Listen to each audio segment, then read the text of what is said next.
standing rules must apply as far as this is reasonable and practically possible, and instances where they cannot be applied, the ruling by the presiding officer must be final. So we've done that part. My name is Noma French Mbombo, the chairperson of the mobility. With me is, introduce yourself, Zahida.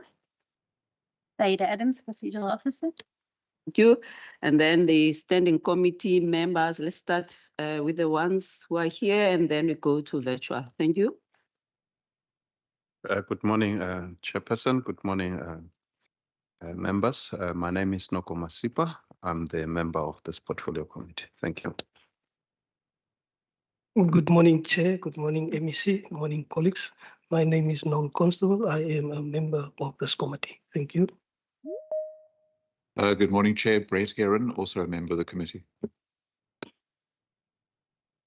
Virtual committee members first. Good morning, Dave Bryant, member of the committee. Good morning, Benson Mwensu, a member of this committee. Thank you. Good morning, Peter Johnson, member of this committee. Good morning, I'm Member Boyson. I'm an alternate member of this committee.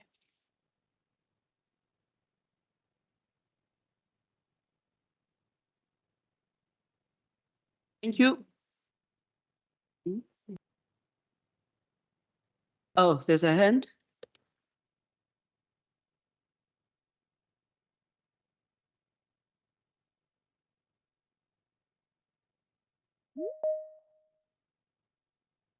Probably there's a problem, but member Dave Bryant is also in. Thank you very much. Sorry, sorry, Chair. It's just a hand I've just raised. Just before we start, if I can just on a point of procedure, maybe. I'm not sure if I'm the only one, but I received 2 invitations for today's meeting on the calendar. The one said that the meeting was virtual, and the other one has said that it is a hybrid meeting. So I was under the impression that, as per the original invitation, that the meeting was virtual, which is why I'm not in the House. But had I known, I would have been in the House and present. So I'm not entirely sure why there were 2 separate invitations sent out, but just for noting. Thanks, Chair. Thank you very much. I think but ultimately the meeting is hybrid, so it's in face and also it's also virtual. Initially, it was going to be in person. So thank you for that, and we apologize for the inconvenience. Thank you very much, member. And then over to Minister, and then to your officials. Thanks. Good morning, Chair, and good morning to honorable members, both in the House and online. And my name is Isaac Seleko, Minister of Mobility, and I'm not alone. I'm with officials from the department.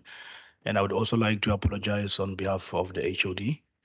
She's on leave, and we've got an acting HOD, and he will introduce themselves. I will give to the officials, and then also want to welcome Santaco as well. Thank you, Chair. Good morning, colleagues. My name is Godfrey Reed. I'm the Chief Director for Mobility Regulation. In the absence of the HOD, who's actually online while she's on leave, I'm the acting HOD. Thank you. Good morning, Chair. Good morning, members. Dear Rabano, I'm the Chief Director for Transport Operations in the Mobility Department. Good morning, Chairperson, members. I'm Violet Njalo, and I head up the Minister's Office. Good morning, Chair. Good morning, MEC. Name is Elam Nogani. I'm the CLO for the Office of the Minister. Good morning, Chair and members of the Standing Committee. I'm Michael Geldnys, Media Liaison Office of the Minister of Mobility of the Western Cape Government. Thank you very much. You want to introduce yourself at the back? Good morning, Chair. Good morning, everybody. My name is Sunay Payne. I'm a journalist with Daily Maverick. And thank you very much. We welcome Santaco. They can introduce themselves. Thank you.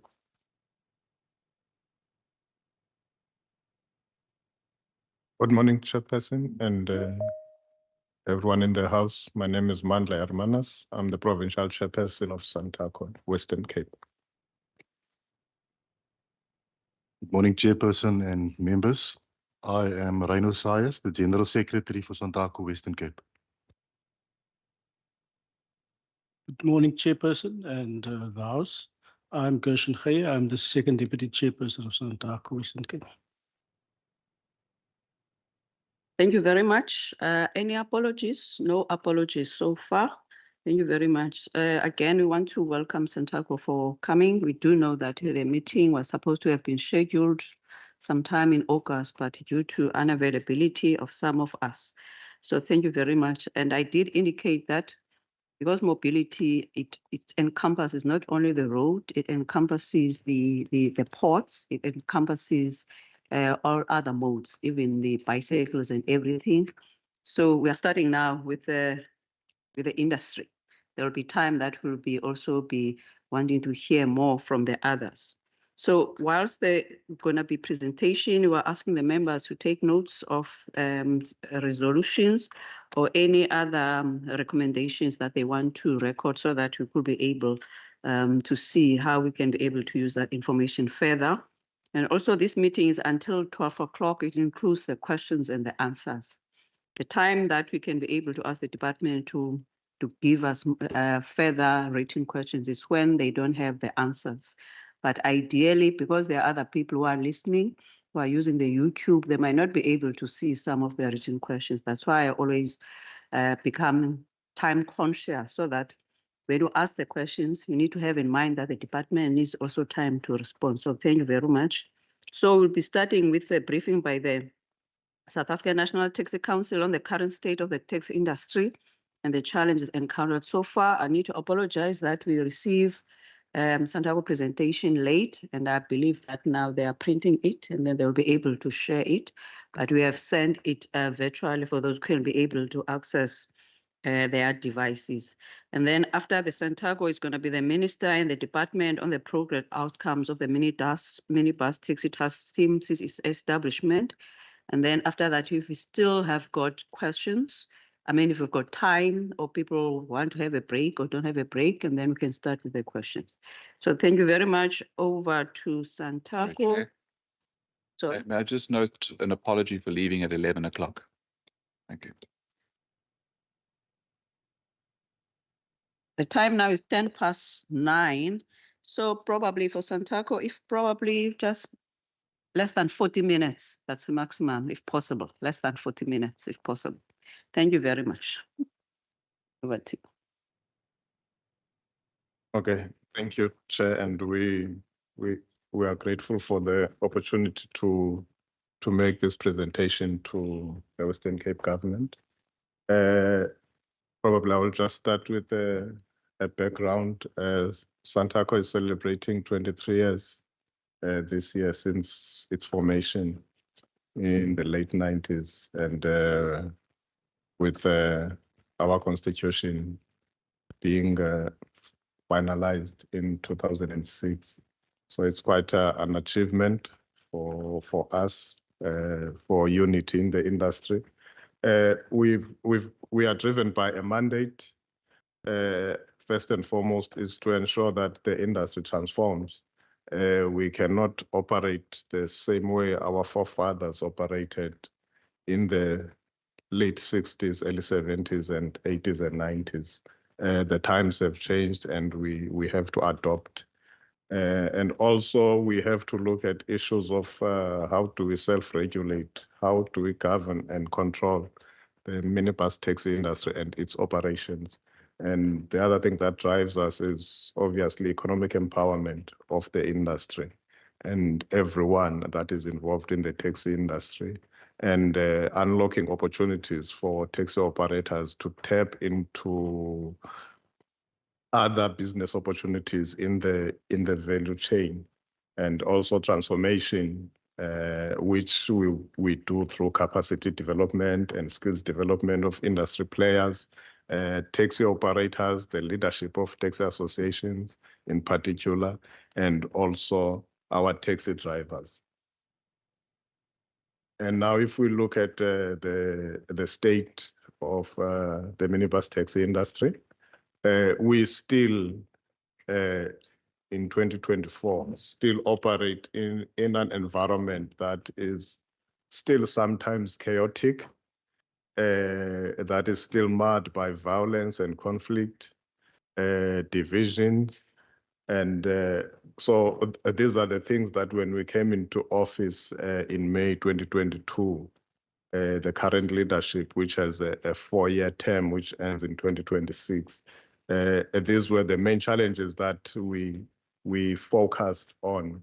And as a result, over the last 2 years, we have seen a decline in taxi-related killings and taxi violence in the province. And also we have worked towards ensuring that there is representation.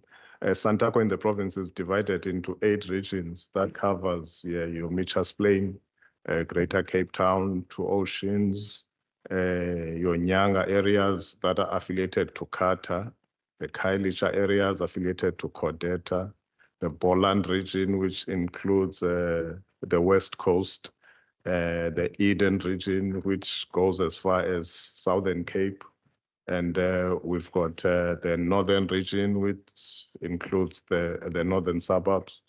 So those 8 regions, we have ensured that there's full representation of each of those regions in the provincial structure as a way to ensure that we bring an end to divisions within the industry so that we can be united as we move forward. And also we continue to look at issues of transformation and how do we empower the industry. We've embarked on various programs, some together with the Department of Mobility.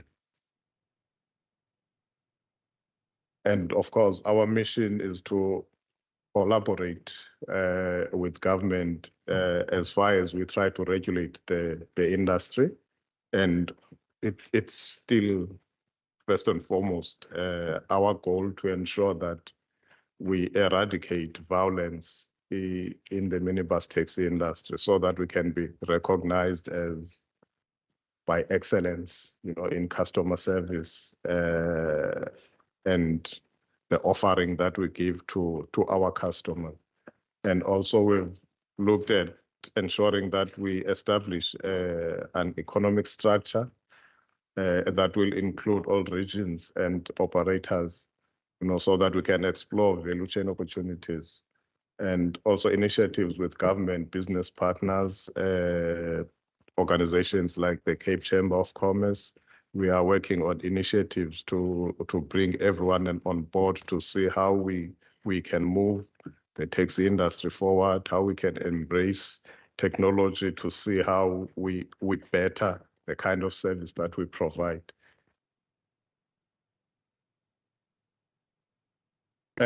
We've got our principles: inclusive leadership, as I've explained, proactive self-regulation, economic benefit for all, and also to constructively engage when there are issues. And this has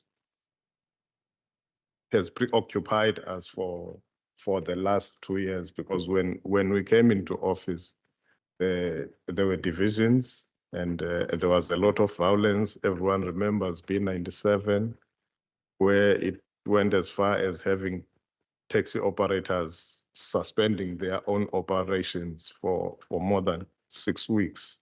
And this was just after COVID. So that was the state of the taxi industry at the time. And we would have seen, especially in areas like Nyanga, where suddenly the Western Cape was rating #1 in terms of violent murders. And the Nyanga police station was at the top. And in the main, that was also, it was a big contribution, to those statistics from the minibus taxi industry through the violence that was occurring at the time, which we have been able to reduce.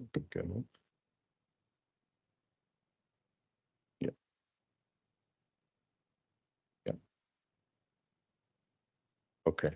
So I think you can live with that. Because the slide is there, I think members will be able to engage with it and go through. I'm not going to go through every page on the slide, but just to highlight for us where we are at. We still have issues with violence. We still have issues where there is road invasions, and we still have issues with the operating licenses. And these issues, some are caused by the industry itself, because there are associations that still continue to recruit members even when we feel that those associations are actually saturated. There is no longer enough space for new entrants to the taxi industry. But there are associations that continue to do that. So we are grappling with mechanisms. How do we prevent that from happening? And there are various factors that contribute to what those associations end up doing. One of those factors is the ease with which individuals can actually acquire minibus taxis on higher pages when they don't belong to minibus taxi associations. And so this needs industry and government intervention, but also the financial institutions that finance these vehicles. Because when these individuals sit with these vehicles, then they start looking for places to operate because they have to meet their monthly repayments. So that's one of the challenges that we are facing, and we still have the issue of, and then that results in illegal operations in some of our region.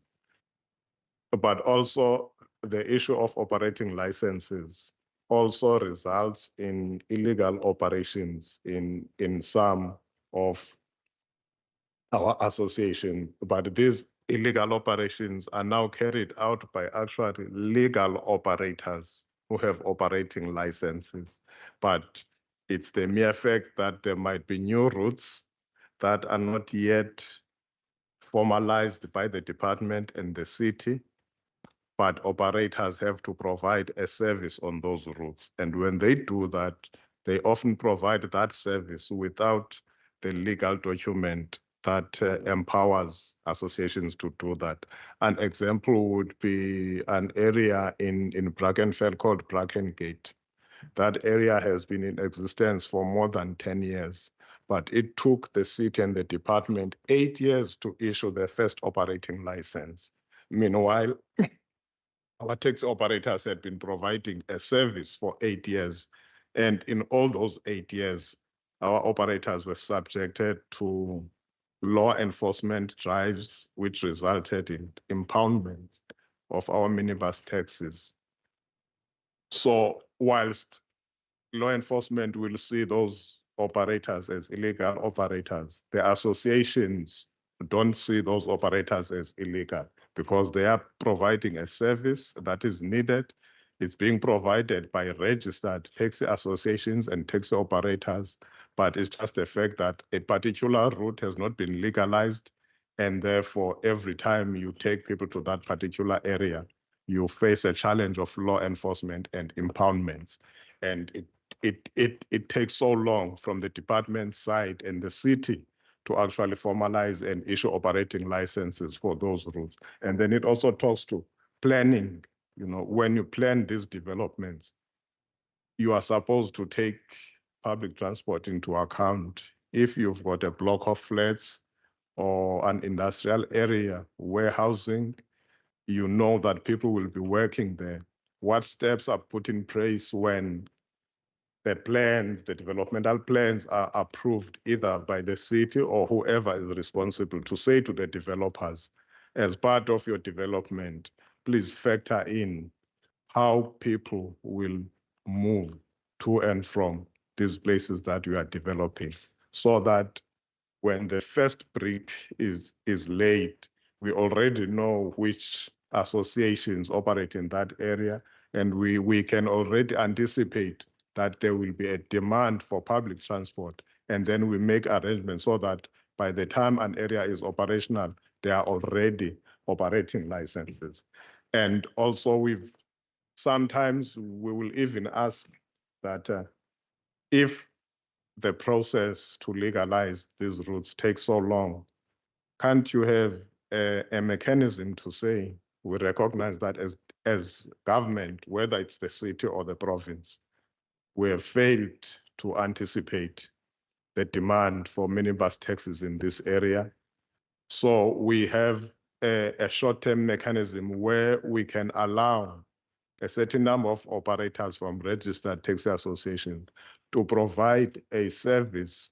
It doesn't matter what kind of a document is given to those operators, but to allow them to provide that service legally, whilst the processes for the formalization of routes takes its course. So that is always lacking from the side of the department and the city.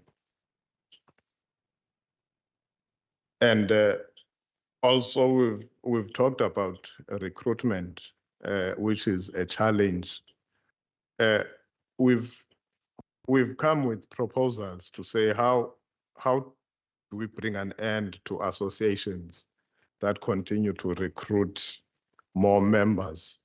And then when we've got more members and then suddenly there is not enough income for those members, and then they start invading other people's routes and start operating there illegally, which always leads to violence. And we believe one of the mechanisms that we could use is when we embark on a drive to actually capture all existing members in each primary association, whether those existing members have operating licenses or not.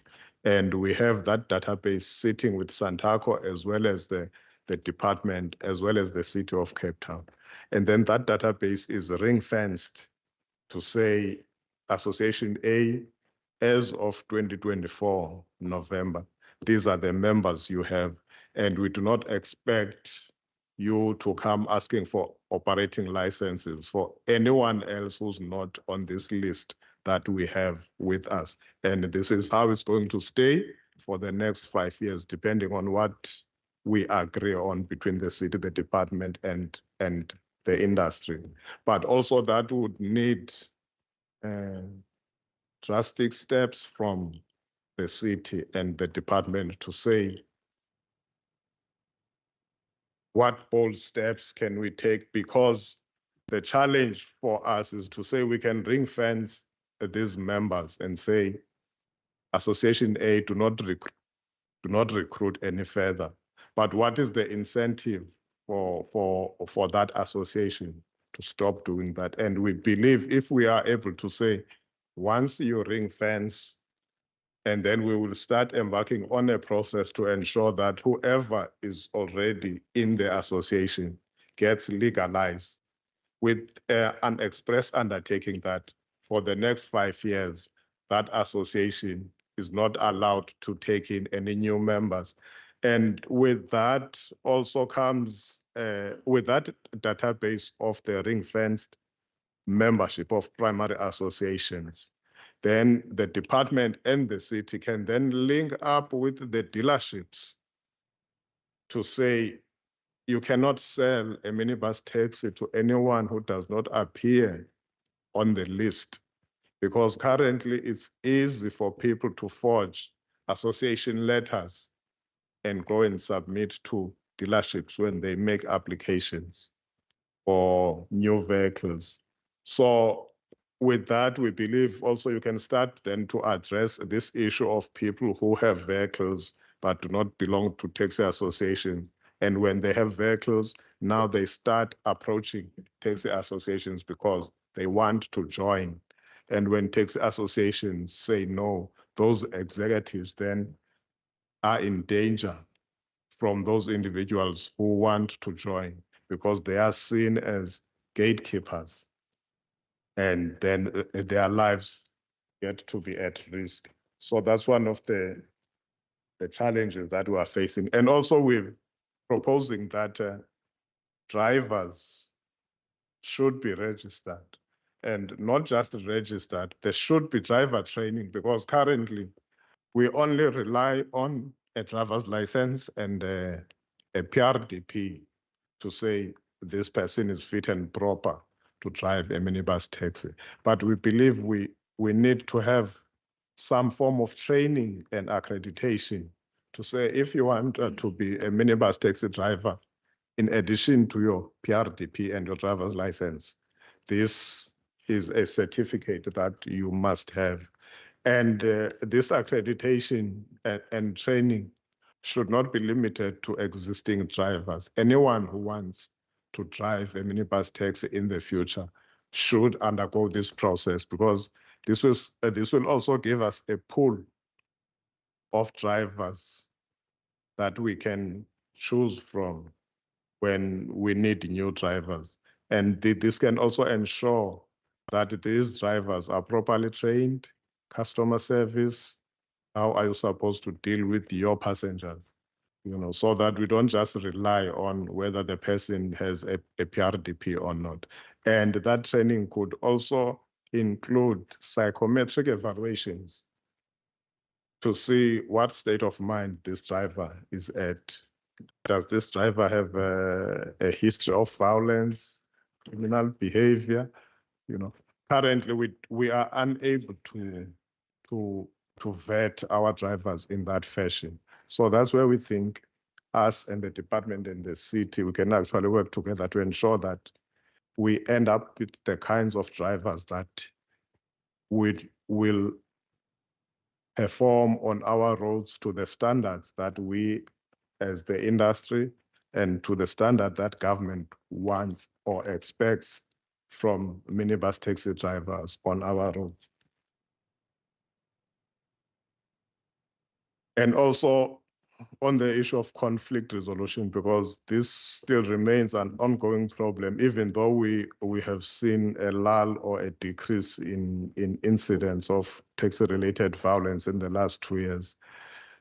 Again, it's multi-pronged, because you have to look at what are the issues. And currently, we don't have a conflict resolution mechanism as the industry in the province, or whether that includes the department, but we do not have that. We respond on an ad hoc basis to conflicts as and when issues arise, and then we are always reactive. So we believe if we could have a conflict resolution team that is supported by the department, because currently, even when we intervene, for example, if I have to go anywhere to intervene because there's a conflict there, I mean, simple things. I must use my own car, put in my own petrol, use my own phone, buy my own airtime, So we do these interventions at our own cost in the main, with very limited support from the department. The only support we will get is to say, we will provide logistical arrangements. If you need to meet in a venue, we will pay for a venue, and we will pay for food. And if you need a scribe, we will provide a scribe. But the rest, it's on us. And some of these things we do at great risk to our own lives. So you can imagine intervening in conflict situations whilst trying to stay alive at the same time. So we believe a conflict resolution team that is fully funded and supported by the department, can play a major role in ensuring that we are proactive when we identify potential for conflict and violence. So we are able to intervene very early on instead of being reactive. Because as the industry, someone always picks up when there's a potential for conflict to flare up. But we don't have the tools at the moment to be able to intervene very early on to ensure that conflict doesn't happen, or we are able to resolve issues, very early on. Sometimes it's left to the associations after lots of killings, and until sometimes they get tired and then they realize we've been doing this for far too long. So now I think let's sit down and talk. So it's important, very important, for a conflict resolution mechanism and a team, that will be responsible for responding to issues of violence in the province. That would comprise of Santaco as well as the department and the city where that applies. And one of the things that I would like to also raise is when it relates to operating licenses again, there is a challenge that we are facing where even when the demand is there for operating licenses are not issued simply because of infrastructure challenges. So there might be a demand for 200 new operating licenses to the Bellville interchange, for example.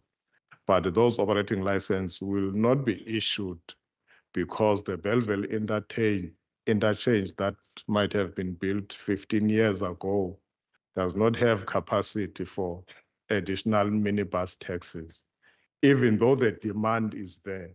And what happens is that when the demand is there, the industry provides additional vehicles to deal with the demand. But now when they do that as industry, we are always 5 steps ahead of the city and the department. Because when we do that, we always have to do it before it's formally legalized. And sometimes we are told, look, we can see the demand, but unfortunately, the infrastructure, the ranking space is not enough for us to grant new operating licenses. And then you end up with people who are legitimate minibus taxi operators operating illegally on their own route simply because the city and the department have not been able to respond to the demand. And as industry, we do not expect that every 5 years transport interchanges must be expanded, but the department and the city together with the industry has to find innovative ways to see how do we issue these operating licenses and find ways to manage the flow of traffic at these interchanges instead of simply saying we won't be able to issue because the facility is not designed to carry such number of vehicles, even when the same facility is carrying twice the number of people who are moving through that facility than it was designed to carry. And we cannot chase people away and say, no, don't come to the rank because the rank was designed to carry 5,000 people per day. But now there's 50,000. And when there's 50,000, there will be an equal number of vehicles to ensure that those 50,000 people don't sleep at the ranks. They are taken home. But we are always a step ahead as far as the city and the department is concerned.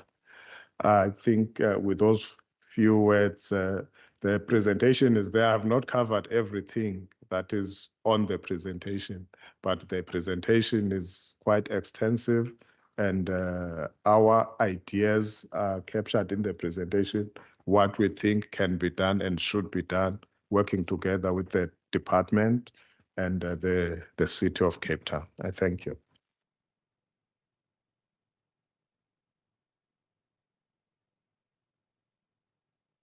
Sorry, SG, you wanted to add? With your permission, I wanted to add or highlight a couple of issues that I think is very important, and the chairperson maybe just went over it. The question, and I know it's coming, extortion and the current state where we get minibus taxis being involved in these extortions. The answer into that lies into one of the things that is highlighted. Allow us with driver training and driver vetting because I would say a legal taxi operator will not be involved in extortion or any other criminal element. But we taxi operators are sitting here. I don't know what my vehicles or my drivers is doing now. But if we vetted them properly, the chances was going to be much smaller for our vehicles to be involved in incidents like that. The second thing is, again, on driver things. We are all aware of, or let me not assume, we had an issue a year and a half ago where the taxi industry we felt were being persecuted. We were issued with enormous fines. There was conditions on our licenses that was draconic and it slipped in. People would have, or drivers would have received fines of 15,000 Rand per stop. If a traffic officer stops the guy, he'll get that fine because there's 15 people in the vehicle, for example, who's not wearing a seatbelt. There's nothing he can do about that. He can refuse to drive, but business is not going to move on. But it's unfair that our drivers was fined for those things. Today, that things is coming back. We've resolved the issue of the conditions. It's not happening anymore, but historically, that things is sitting there. What is the result there now? We've got a lot of good drivers, according to us, that cannot renew their PDPs because of the impasse or the stuff that happened last year, which is now resolved. Everybody goes on and have a happy life. But that poor little drivers who's earning 2,000-3,000 Rand a week is sitting with 20,000 Rands worth of fines. I know there's people out there who just wants to be lawless and don't want to pay the fines. But there's also people who want to be legit and want to renew their PDPs, but they're sitting with these fines. I want to plea and beg that authorities please have a look at what happened there. On self-regulation, please allow us to do the same type of regulation we did with a project that I'm not allowed to mention here. It seems we're going to go back and beg for money again. In Project Blue Dot, we had this thing that each region and the province had, let's call it a war room, a monitoring device where the vehicles were fitted with let's call it just tracking and telemetrics. But we could sit wherever and see the behavior of the guys. And we could step in without law enforcement stepping in. And we did some corrective measures there. Further to that, there's assistance to our passengers.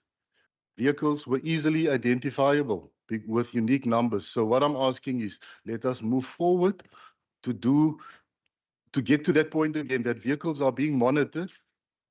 Allow us to monitor them, let they are being branded, allow that branding to be linked to individual operators, all with the eye on self-regulation. Another thing, charter permits. I don't know how technical you guys are. Please ask if you don't understand. Historically, our taxi permits had a clause in it where if I get a special trip over the weekend, I've got this family who's got a funeral in Pietsonnewater. I normally operate between Cape Town and Wynberg, but I were allowed to do that. That got scrapped. And it's been replaced with charters, which was a good thing for us, but charters has been changed. The people who doesn't have any licenses are allowed to get a charter now. So he will first take my business on the weekend. It's not, I'm not fighting competition. It's beautiful to have competition, but from Monday to Friday, he doesn't have that trip. What does he do with that vehicle? He's encroaching on our routes. And that is also a cause for conflict. So my plea is, let us revisit the issuing of charter or charter service permits, standalones. While we are on permits, I also want to plea or just tell this story. Mr. Hermanus highlighted the fact that to get a new license, you need to jump through hoops. There was 2 incidents in the last couple of years that we witnessed. There was an accident of a scholar transport vehicle in Mitchell's Plain. The week after that, Department of Transport stood on the step and say, scholar transport operators, please come here. We will assist you guys with licenses. E-hailing, there was advertisements in newspapers. Please, we've got 2,000, if it's not 3,000, licenses. Come apply. Poor minibus taxis who are entrepreneurs trying to make a living and better their lives, saw that the rail transport in the province failed. I cannot let that auntie stand there and not going to work. I operate and drive without a license for 5 years already. I've been begging the city and the province, please issue me with a license to take these people to where they want to go, which is Cape Town. There's no trains operating. We don't get that. That versus what I've just told you. Charter and scholars, they are invited. We are being chased. In closing, let me ask, please give us the recognition for the service that we are providing. Mr. Hermanus, skip the big slide of the ecosystem. We look at taxi industry and say it's a minibus taxi, the operator, the driver, the guardsy, and it's only that people. We've got a much bigger role that we are playing on behalf of government. Public goods should be supplied by government, but this beautiful industry is being created by entrepreneurs. We don't get a thank you. We get persecuted. Let us please really look at those things. I don't even want to touch, or maybe I should touch on subsidy. There's a big company here that is getting billions from government money. And please don't answer and say it's coming from national government. We buy that. But that same national government should be lobbied to look at the taxi industry as well. Here in Cape Town, we get the My City bus services. There's a report in the newspapers now. They are bragging from the 1st of October, they will drop their prices. Of course they can, because they get subsidies. Now people are looking funny at the minibus taxi industry. You just want to up your price. We don't have a choice. The running cost of our vehicles, if it was a normal business, they would have long time ago closed door. We persevere and we are trying to do just better. With that few words, thank you.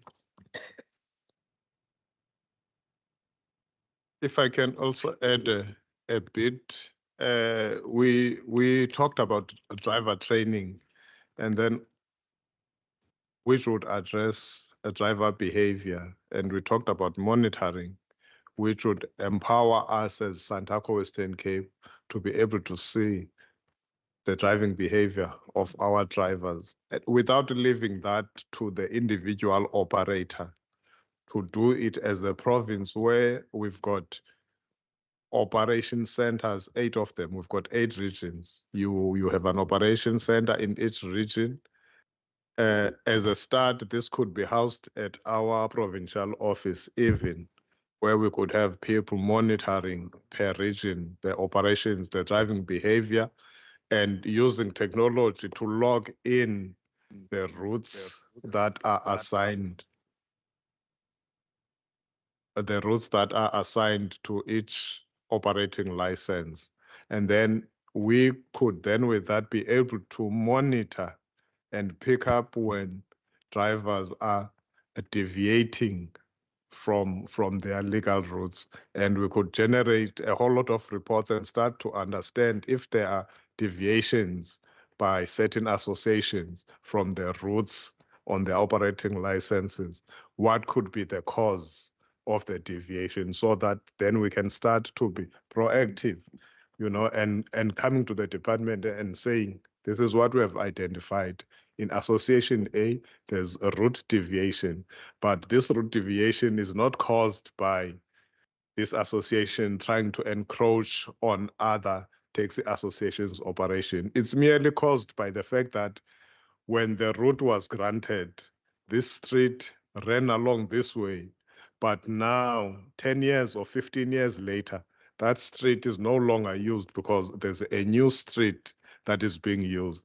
And these are some of the things that always lead to impoundment, because when you are found on a street that is not on your operating license, even if it's in the same area where you operate, as long as the street is not on your operating license, you get impounded immediately. And you pay a minimum of 5,000 first time, second time 7, third time 10,000, and 10,000 each and every time afterwards if you do have an operating license. And the other aspect that we did not touch on is the issue of road safety.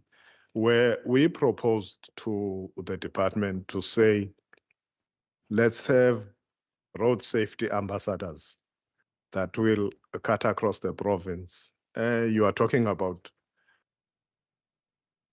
around 28 individuals for the whole province. And our idea was that these individuals must be trained through the traffic college in Jinlo, for example, on vehicle inspections.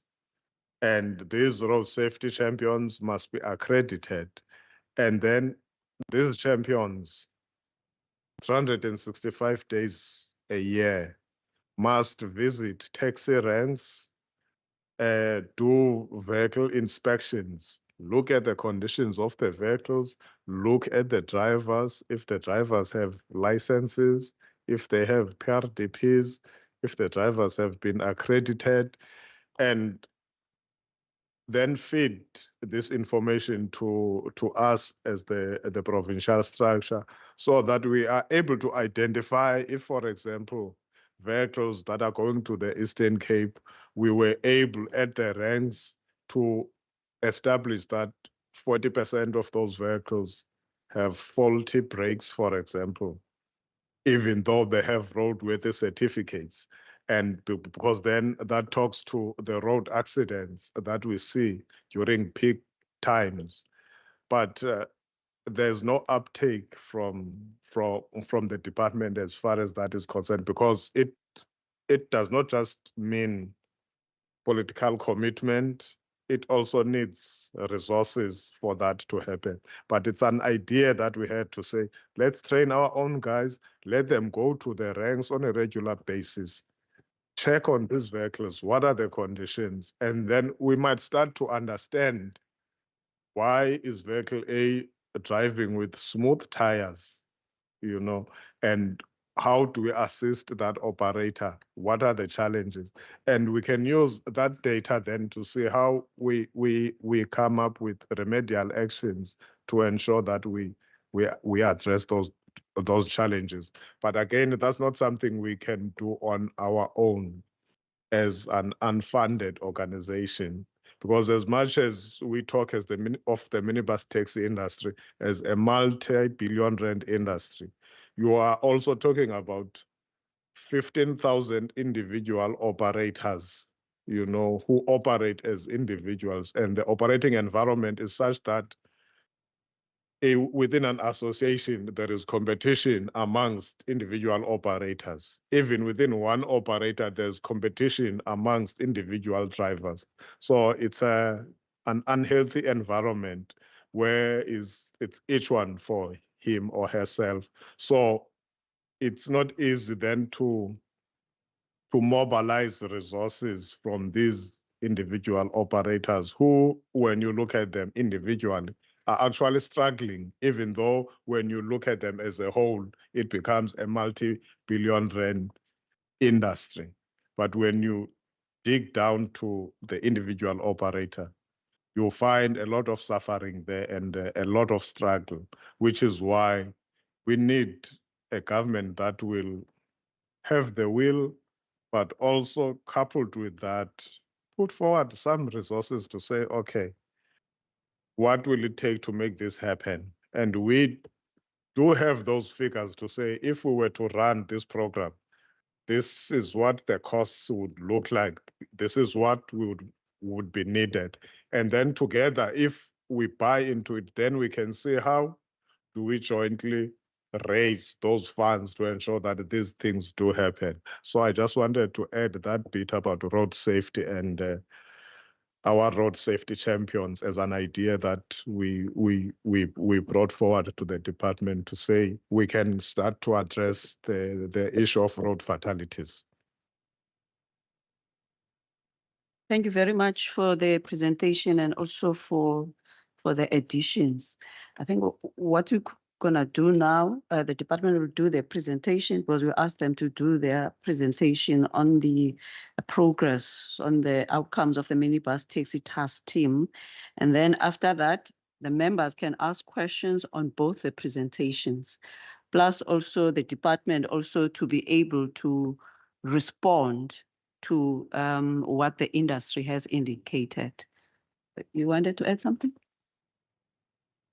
Chair, thanks very much. I was just wondering, just maybe if we look at the presentation that was done by the industry, maybe as a courtesy, give the department maybe the first shot to respond to the issues that have been raised and so on.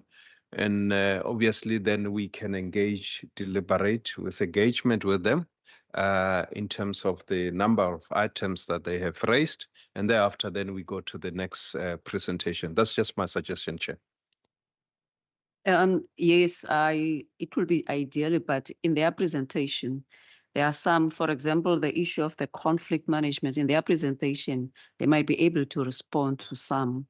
So it's interlinked because the part of the task team, it was established for some of those responses. So that's why it will be ideally they do their presentation, and also they could be able to add more whilst they are presenting to answer some of the questions that are there. And then after that, it's about when now the members could be able to ask any of those. I think if you could do it like that, and then we'll see how it goes. Because I saw their presentation, it will add some of the responses. Thanks. And then whilst we are there, we've got an addition in the house. Mama Nongoko, can you please introduce yourself? You don't have to stand. You just put your thingy.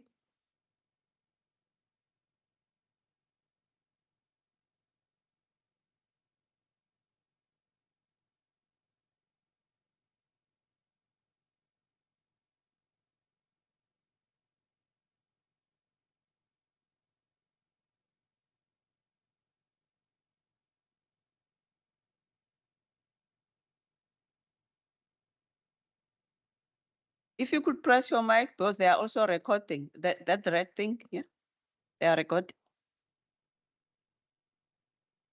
Is it fine now?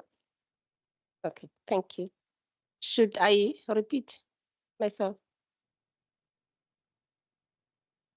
Should I? You should start. Okay, thank you. My name is Nkosazana Nongingi Potwana. I'm in the transport industry. I'm in the trucking, not the taxi industry. So I was invited today to be part of the meeting, so to check what is happening around, because the taxi industry is part of the transportation. So I'm more of an observer than having to participate in the meeting. Thank you. Unless if there will be a need, then I will. Thank you. All right, thank you. You are part of the public, and the public normally is being provided also a slot to be able to ask any questions from the committee or whoever. And if there's any member of the public there on virtual, Zahida, you must let me know. So over to the department. Thank you. Thank you very much, Chair, and to the honorable members. Chair, I'm not going to waste any of your time. I would like to afford the members more time to ask questions, and I'll go straight to the presentation from the department. And Deirdre, can you continue? Thank you. Thank you, Minister. Through you, Chair, I have heeded the call. I shouldn't be longer than 15 minutes to allow for. I know I have to keep the member happy. So very quickly, I'll touch on, we were asked to give progress on the minibus taxi task team and its outcomes. So there'll be a little bit of background for members that are not aware of what the minibus taxi task team is, some of the things that have been achieved to date, the outcomes, and there are 3 specific outcomes that we will be focusing on in this presentation, and then just the way forward. So just to remind everybody that about 18 months ago, on the 21st of February 2023, the minibus taxi task team was established, And it was established with the idea to create a platform where both local government as well as the provincial government through its mobility department and the leadership of the minibus taxi industry could sit around a table and engage meaningfully on regulatory issues, planning issues, operational issues. A lot of the things that Sintako raised today is what the platform was established for. So we established it in February. We formally approved the terms of reference, and there was 8 areas or specific issues that was raised and introduced in the terms of reference. And the first one was that the request that was the Minister of Mobility, in conjunction with the city, fast-track the key phases of the city's minibus taxi special regulatory project. So this particular project touches on what the chairperson, Mr. Hermanus, raised around operating licenses. It is a program that tests demand and supply throughout the city of Cape Town, but I do have to emphasize it is a city of Cape Town project. Secondly, Sintako Western Cape has asked that we consider assisting with driver registration. So again, another item that the chairperson's raised, and together with not only registering the drivers, but training the drivers. The pool of drivers in the minibus taxi industry has become a really big problem. The operators really do struggle to get sufficient driver pool to service the demand. They have also asked, can we please assist them with the tracking technology, the monitoring tools, as well as branding. A lot of the things that was done in the Blue Dot program, as alluded to earlier, and I'll go into a little more detail in terms of the progress with that. There was also a request to arrange engagements around the B97 route and bring all the role players together. And I think in a week or so's time, there is a meeting scheduled to do just that. And then lastly, it was to review the general operating license conditions applicable to public transport services. Sorry to disturb you. There's a hand there from the member Ngensu.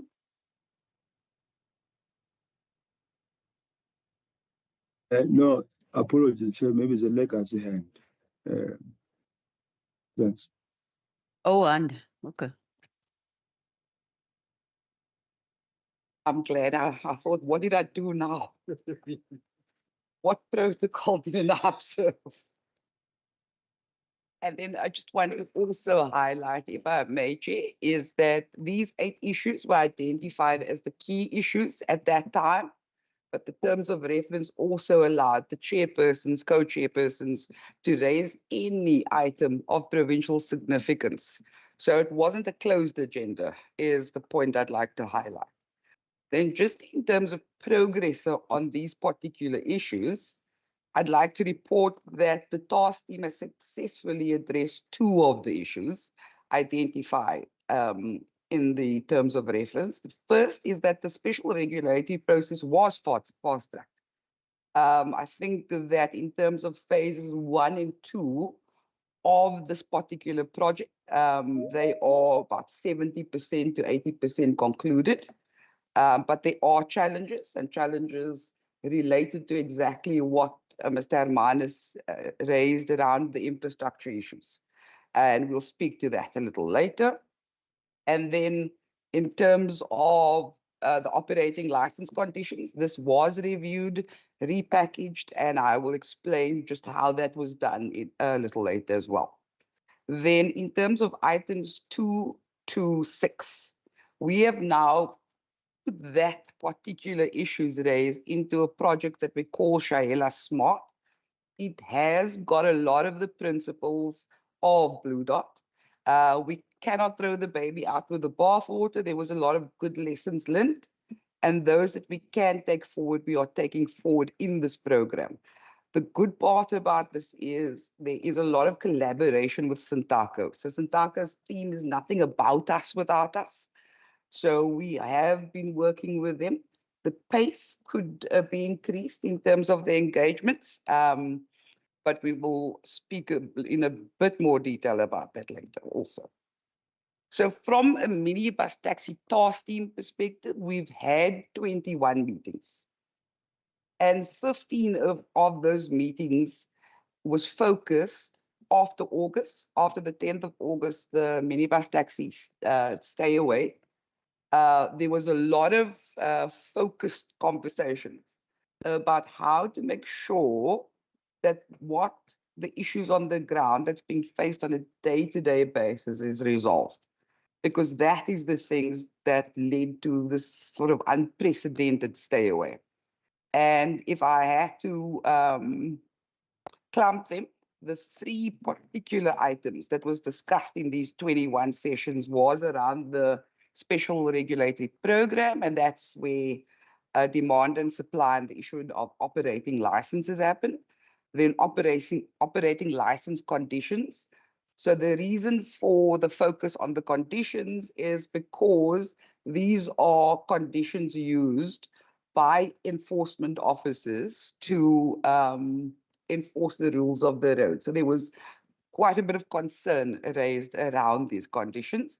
And then lastly, Shaila Smart, which is that 5 items that we've now pulled together in a project.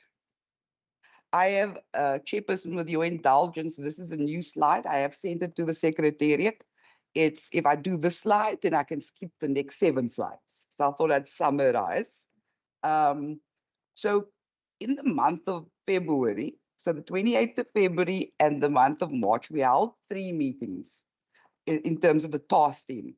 And Raji wanted to say it was setting the scene, understanding how we were going to engage each other.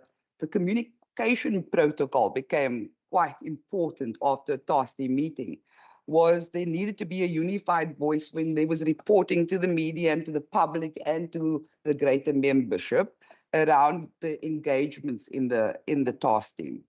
And then more importantly, also the SRP and the progress with the SRP process, because as a result of it not happening as fast as we would have liked, there were impoundments. We can't deny that, and I don't think we will deny it. Which led to the months of April, May, and June, where there was a strong focus on just impoundments. I think there was something in the newspapers on a weekly basis around impoundments at that stage, and there was a call for city and province to work with Santaco to come up with a standard operating procedure for law enforcement officers, and even a memorandum of agreement or understanding amongst the role players to operate in good faith with these engagements. Then, unfortunately, August happened. The 10th of August, there was the stay away. It lasted for about 2 weeks. And then Santaco agreed to get, well, the parties agreed, let's go back to the table. So on the 28th, 29th, and 30th, I can remember those days like it was yesterday, we sat and engaged on operating license conditions. The old operating license had 49 conditions, and we felt, and we worked through every one of them. After the 3 days, there was 29 conditions that we could agree needed to either be retained or it needed to be repackaged. And the remainder, we had agreed we would deal with it in over the next 4 weeks. By the first week in September, we were able to come up with a proposal to put to the political principals. And we arranged a briefing session where the proposal around the operating license conditions, so it was to the Premier, Mayor, MMC, Minister of the City of Cape Town, as well as the province, where we proposed this new packaging of the conditions, as well as an alternative operating model for industry. This was accepted and allowed us to go to the next phase. And that was towards the middle of September last year, where we looked at the medium-term solutions to some of industry's problems. And that's where the Shaila Smart program was sort of conceptualized or packaged.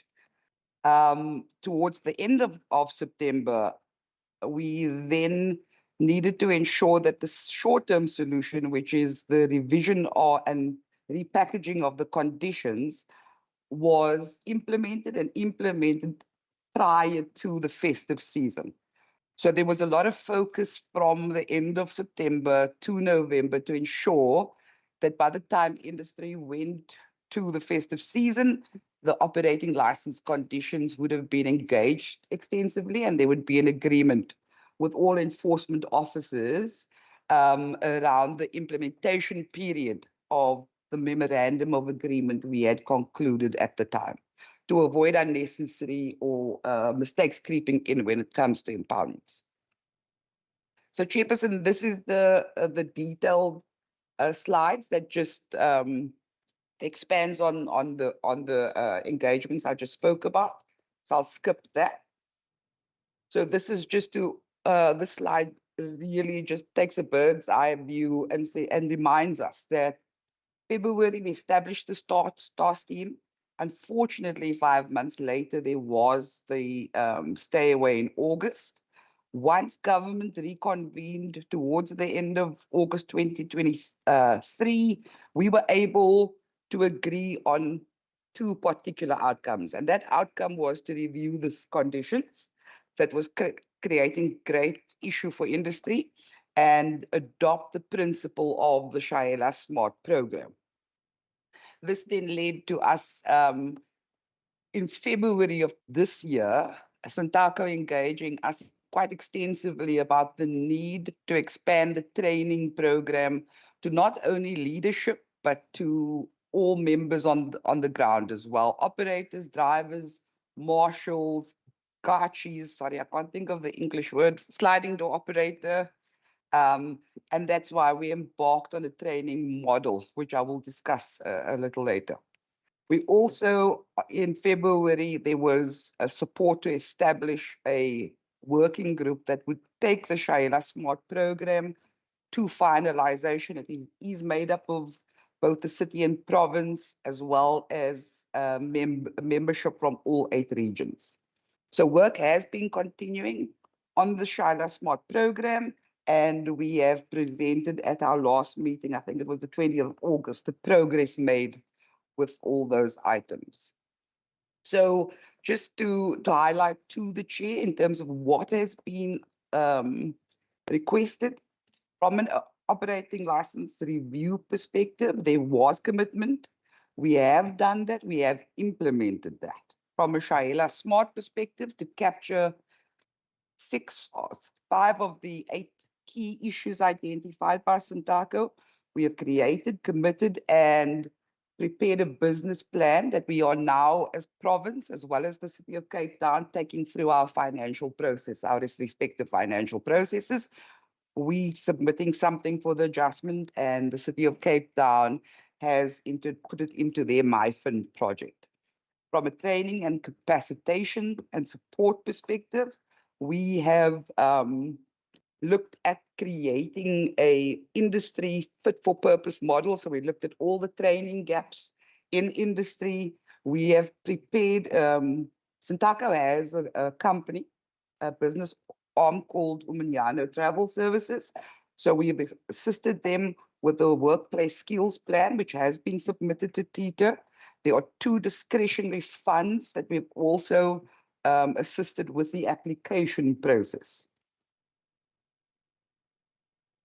I'm going to try and skip over a lot of that because I have spoken about it, but just in terms of highlighting why the operating license conditions needed to be reviewed, the last review was undertaken in 2017, and one could appreciate that there were certain conditions that may not be plausible, was difficult to interpret, and needed to be reconsidered. So the solution was to go from that 49 fairly old conditions and some incorporated, which now has led to a revision where we only have 4 operating license conditions and 12 planning authority conditions. So the planning authority, City of Cape Town, Drakensberg, municipalities are allowed to put their own operating license conditions to suit whatever the context is. So by way of an example, there is with the city of Cape Town, if there's a My City route coming in, there would be a special condition on the operating license to prevent competition of the operators that particularly elected to participate in the VOC. So that would be a special condition. Then from an engagement perspective, once we repackaged these, there was extensive engagement with legal services, all the planning authorities, all the local law enforcement agencies, and then more importantly, Sintaco across all 8 regions. In terms of implementation, they have now issued 84% of the repackaged operating licenses. So anytime the remainder of the operators transact, they can come into the pre and collect the new operating licenses. For chartered or non-MBT sector, the implementation started in June of this year. Sorry, Chair, and then just to recap, Shaila Smart, I think the chairperson alluded to the fact that there are, and it is correct, there are licenses that cannot be issued as a result of infrastructure challenges. There has to be enough ranking space for operating license to be issued. So what we have come up with collectively is to not be reliant on building provincial public transport interchanges like Bellville, Wynberg, Claremont, but to see how we can address it from an operational perspective. So what we're doing is creating a situation where operators don't have to go rank at these PTIs. We will create alternative stop and go situations, and then we will do a sort of we call it not a temporary rank, sorry. I can't believe I'm forgetting the name now. But it's a rank that's further on that doesn't require the kind of infrastructure investment. So it's a holding area. Sorry, Chairperson, it's a holding area. And that allows the operating license to then be issued. But all of this is reliant on technology. So we must be able to track the vehicle, because we can't have the situation where, because the idea is to track every one of the 15,000 minibus taxis in the province. We will also assist industry when it comes to facility management. Right now, facility management is the responsibility of the local authority. And industry has been saying for a number of years that we are the ones that utilize these spaces. We generally clean it. We generally create this, the security. So why not allow this as a value chain opportunity? Then we're also going to, as mentioned, register and train each driver, rank marshals, everybody that participates in the minibus taxi industry. We're also going to look at the branding of the vehicles, because it is easier to identify. We've learned some really good lessons from Blue Dot. And then lastly, also the measures to finalize phases 3 and 4 of the SRP process is also contained in this program. From a training and capacitation perspective, the Shaila Smart has various stages of training. I won't go into the detail, it is captured. But one of the areas that the chairperson raised around the safety ambassador, that is something that we are working together with Peter, and we are engaging. We are going to, in our working group, engage on how to actually take that forward. It's about creating certification to making sure that, you know, anybody, that people elect to come and work in the industry, not because they're forced and there's no alternative. So it's about professionalizing industry, and we're hoping that that training model will be finalized, you know, before the end of the calendar year, Chair. I think I've spoken about some of the support from a TETA perspective and how we're assisting industry to apply for grants and meet some of the compliance issues. We also offer support in through other programs around effective conflict resolution. It is a bit focused on the senior team, and we'd like to broaden it.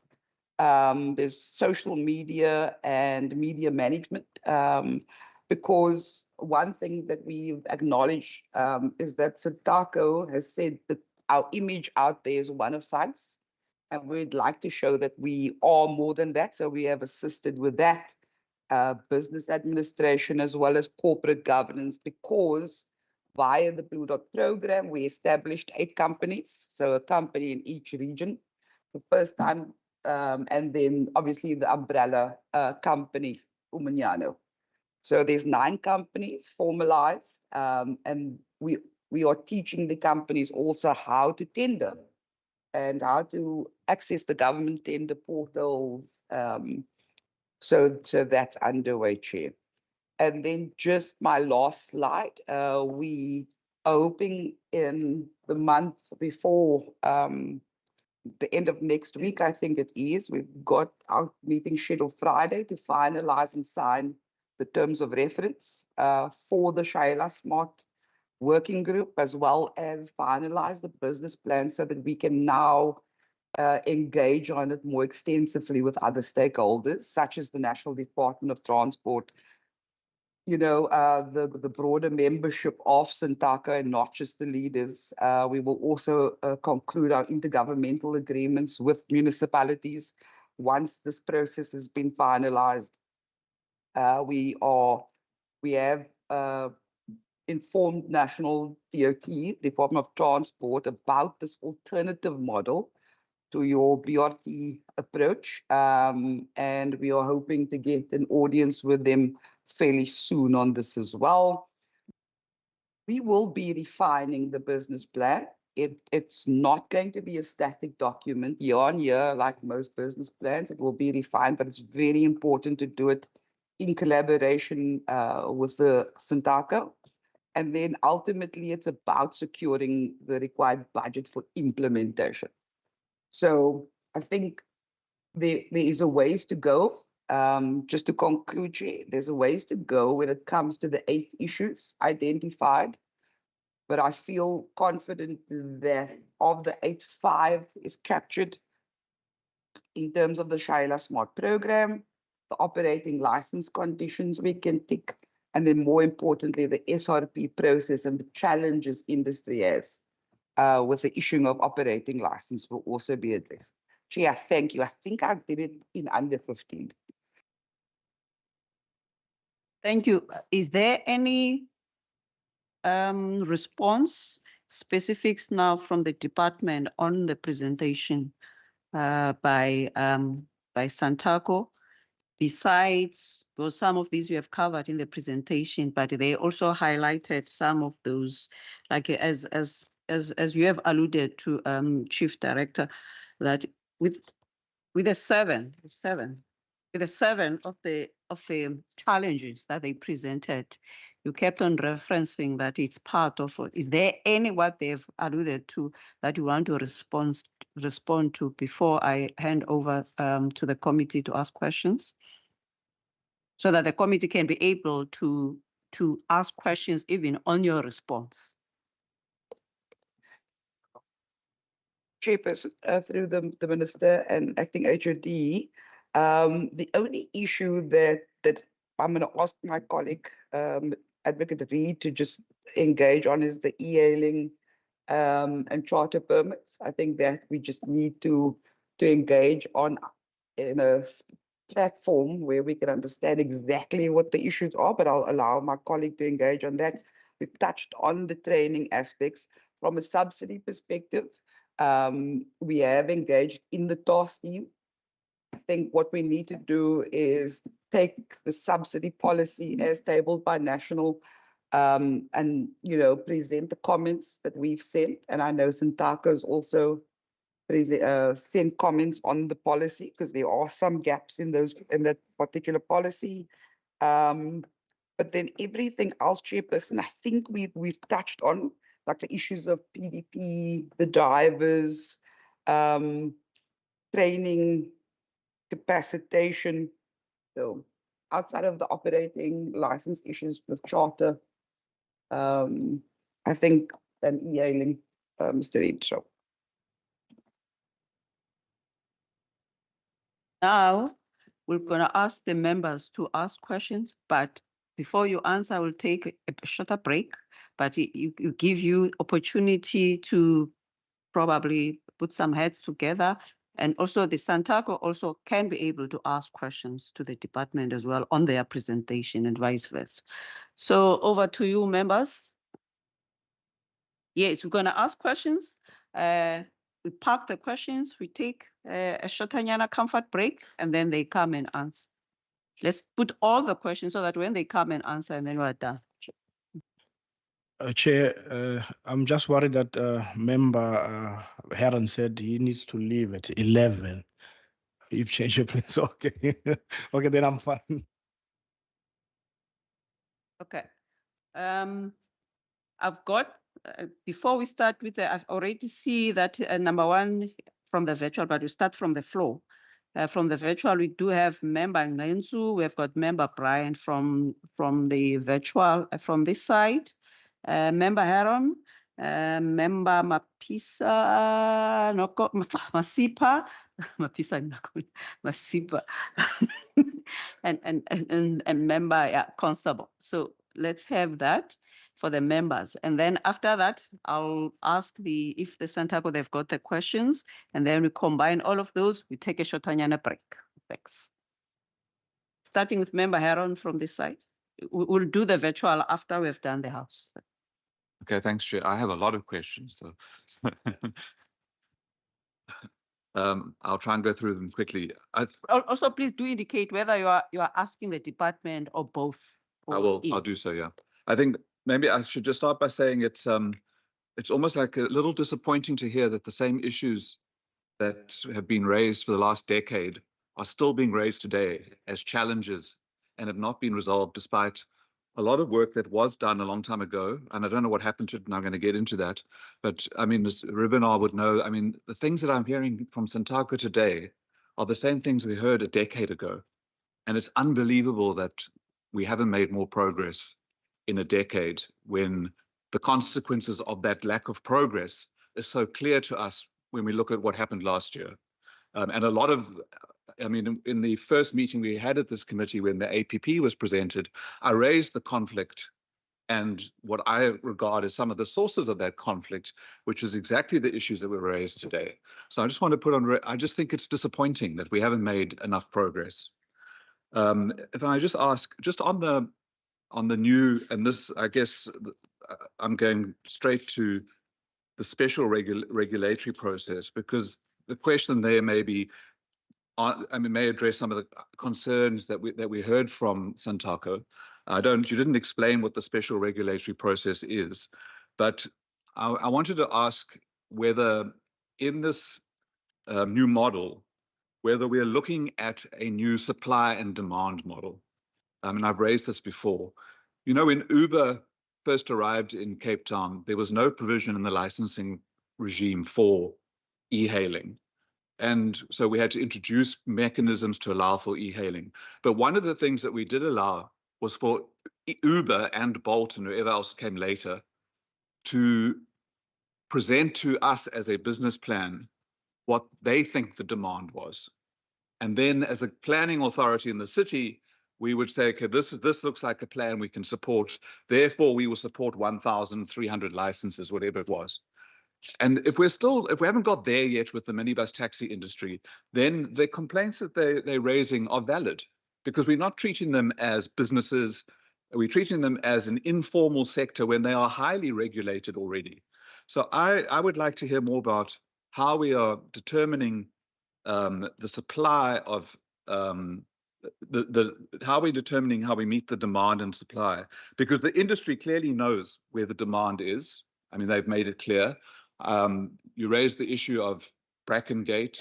I remember when the chairperson was maybe the minister and we opened the new Mitchell's Plain Hospital, there was no taxi route allowed for the Mitchells Plain Hospital, and so that was an illegal route, even though patients had to get there. So it's mind-blowing to me that it takes 8 years to get a new route, that we're not relying on the people who know the industry. The taxi operators themselves, they know the industry and they know what the demand is. They should be presenting business plans to the planning authorities and to the licensing, the pre, on what the demand is according to them.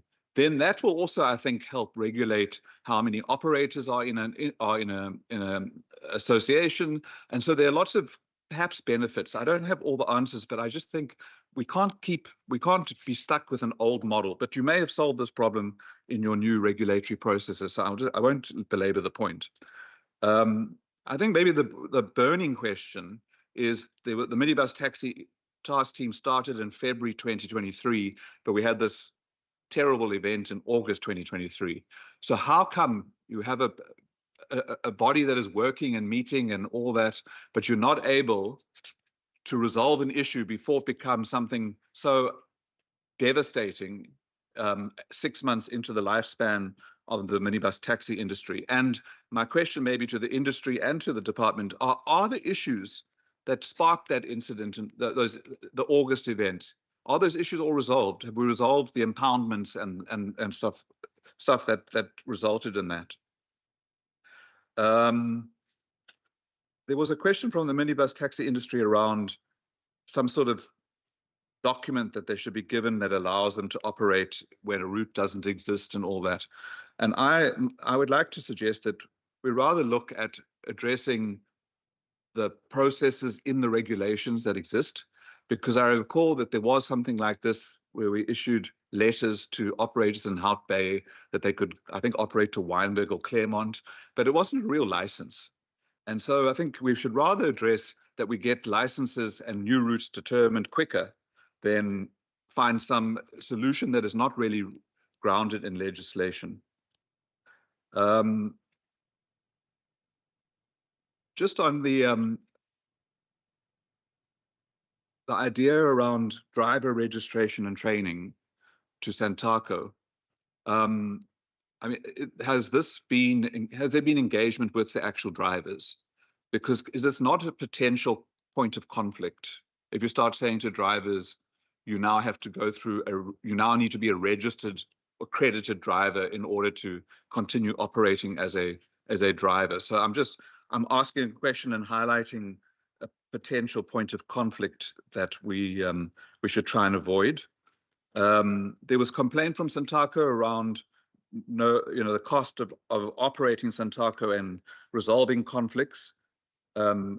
I had always understood that Santaco received funding directly from the department to help operate and to do exactly the kind of work that you're doing. Is that financial support no longer available? And then, if I may just switch to the department, I want to raise a point around this blue dot, which is now what sort of incorporated in what you're calling Shayela.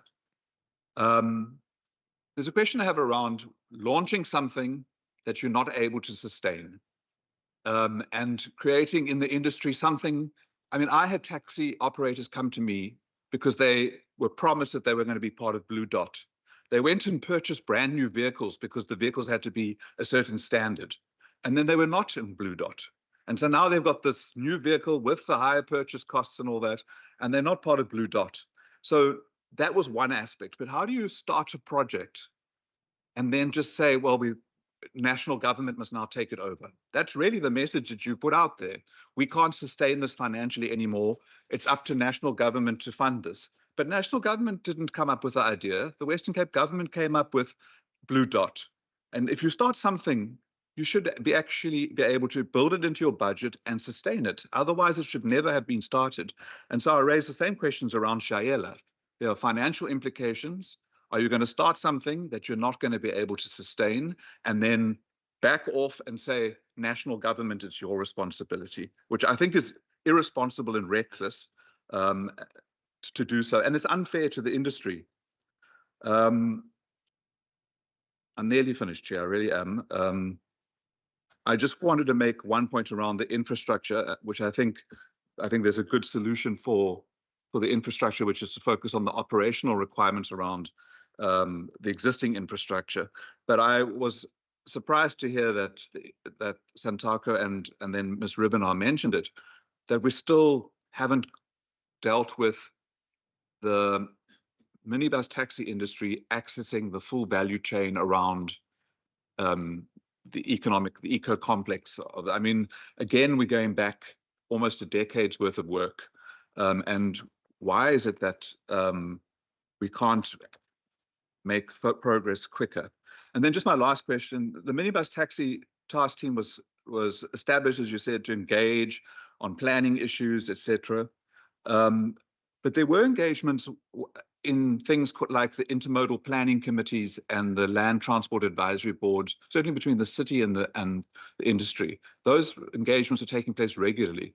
Did those things fall apart or disappear? Why was there a need to establish a MBTT when there was an intermodal planning committee that was dedicated to the taxi industry? I did have one final question, but it slipped my mind, so I'll come back. Thanks.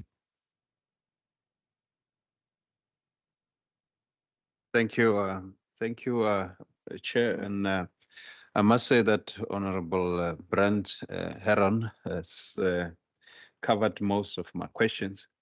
But I think since I'm really new on the transport industry, I just want to understand the Santaco, the Kata, and the Codeta in terms of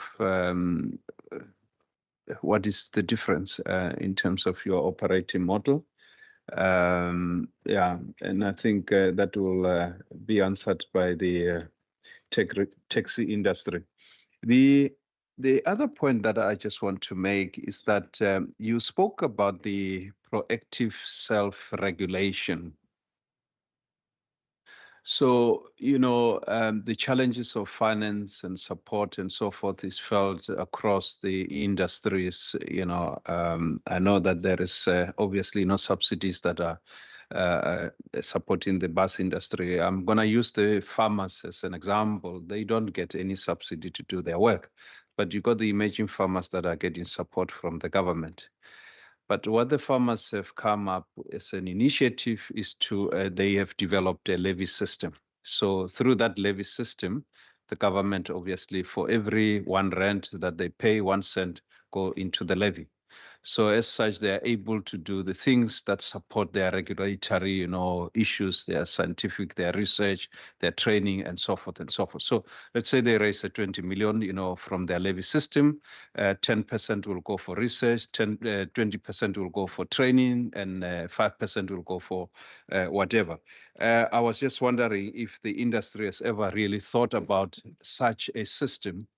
The other point that I think is very important is that unfortunately, the space of operating is going to become smaller and smaller and smaller. Shouldn't also the industry consider, you know, their mode of operating in terms of building maybe a proper entity instead of fighting for routes and so forth, you know, maybe considering an entity that will really provide proper governance. Because I think key is that, you know, you're going to have always this problem of individual, you know, desires, you know, competing, you know, with each other. But how then do you really find a common ground if there is really no entity that really control this industry? Because, you know, incentive for new members not to come in, or new members, you know, coming in and vetting of drivers with no capacity and so forth is still going to continuously be a problem. I don't think that the government will ever have the capacity to provide you, you know, with enough support to do all those kind of stuff. So I think my question to you is that, have you thought of alternative way of building this capacity within your institution to ensure that, you know, you control the influx of new taxi operators? To the department, really, I mean, your slide don't have any number, but I'm just going to go to a progress update where you talk about the special Shaela Smart program, where you talk about in progress, in progress, in progress. Are there timelines that you have got in place to ensure that this what is being investigated has got a clear timeline, so that we don't come back here and be finding that everything is still in progress? I think a lot has been covered by Honorable Heron. I'm not going to really go to the department. I think he has covered me. Thanks very much, Chair. Constable. Thank you, Chairperson. I also had a lot of questions, but thanks to Honorable Member Heron, he touched on some of the questions. I think the general question for me, Chairperson, is the established task team. I would really like to know who they are and if we can meet them at some point. Also, when we have the talks as a task team, are we including all regions, the 8 regions that Santaco mentioned? Are they part of this? The concentration of we as a government talk only with the city of Cape Town and then say that a local government is part of it. I don't hear plans for us having the routes within the central Karoo, with the routes that take the people to the Eastern Cape, Aberdeen. In the past, you had what you call the Canidot programs. Why are they not again part of your plans? Member Heron talk about sustainability. You don't sustain as a department or as a government what you put in place. Hence, you have the infrastructure putting up stuff on the routes, but you don't sustain that projects. So for me, and Member Masipa also touched on that, your implementation plan as a government. Do we have a project plan? Do we have timeframes to establish and to end up? Because we can have talks for the next 5 years, and when we get there, again, nothing is implemented, nothing has come to an end. So for me, it is important to understand when we have this task team, when do we end talking to each other, and when do we start implementing the projects that we're having? Santaco put in their presentation, there's a lot of partnership that they saw can happen within the industry. I think that partnership agreements needs to be dotted down, needs to be implemented, but we can only do that as a government if we as members are part and parcel of what you are doing as a department. The questions that arise here says to me that we are not part of your engagement, MEC. And that's why my first question is, who are your task team talking to Santaco? What is the progress, and what is your implementation timeframes with regards to this? And also, please take your operations outside the city of Cape Town and make sure that all regions are part and parcel of your programs going forward. Thank you, Chairperson. Thank you very much, Member Ngensu on virtual.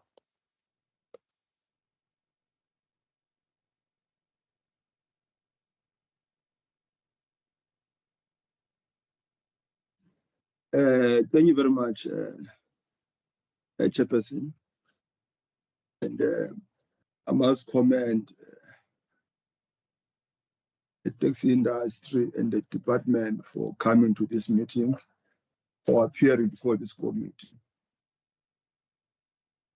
Take us through as a committee in respect to progress and state of affairs where they are located operating from.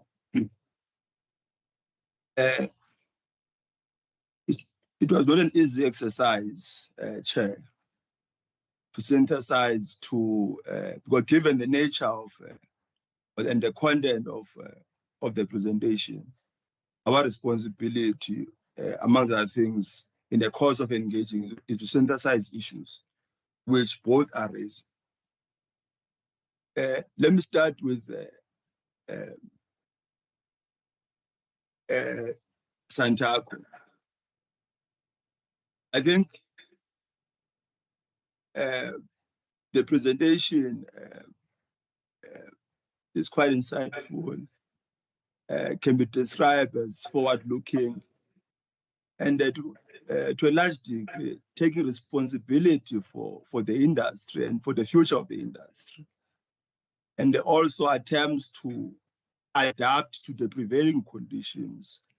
You know, I think the industry should be commended for such a posture. And it's a posture which I think that the SG also added in respect to a number of real issues, making commitment to addressing. One issue which you raised relates to, you made it that violence and murder have been declining have been on the decline the past 2 years.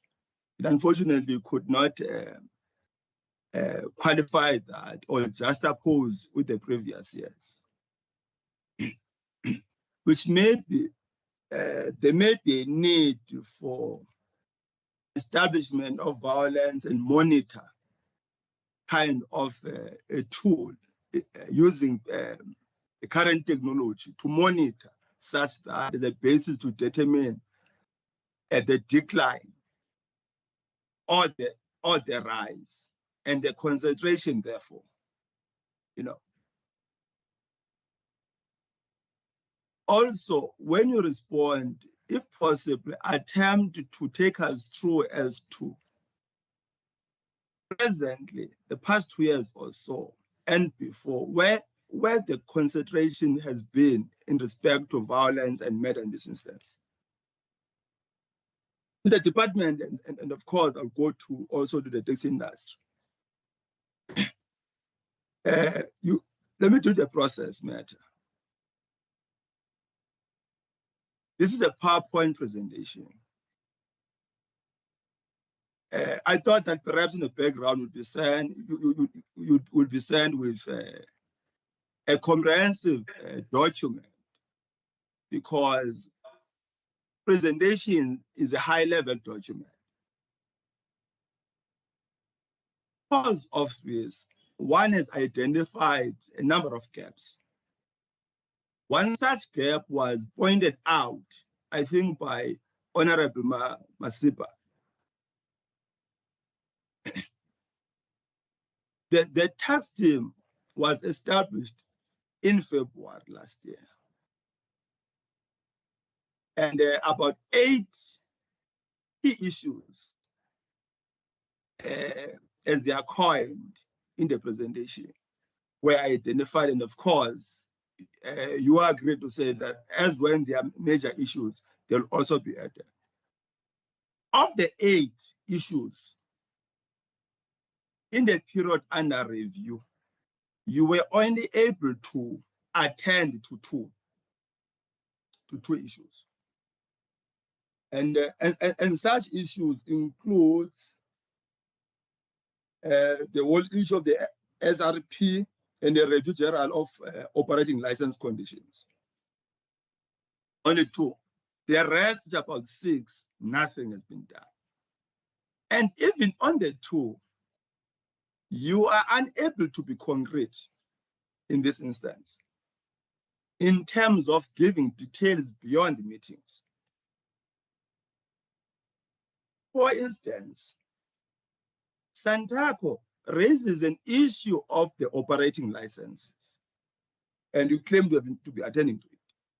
I think, Chairperson, Professor Mbom, we need to ask the team to go back and ensure that there is what is called action plan or implementation plan.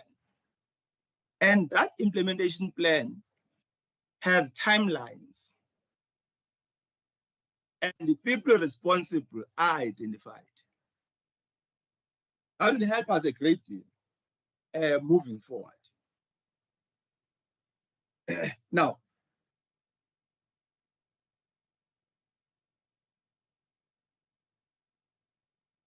as I've already made the point earlier, in terms of submitting some advice or suggestions, to monitor the issue of violence, and also as an attempt to ensure that the industry move with time. I want to propose that the media, the taxi industry also considers the introduction of technology such as speed points. Because people are moving away from carrying cash. And that, even when you move from Makaza to Side C or Nyanga East, you can tap as a commuter. That's one other suggestion. The second suggestion, which one would like to propose. As member Heron made this point, that many of the issues here are not new. They have been here,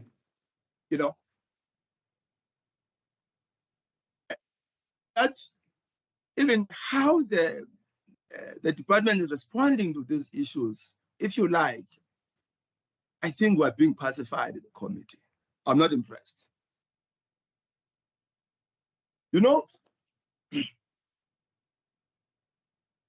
And the tax industry makes this point that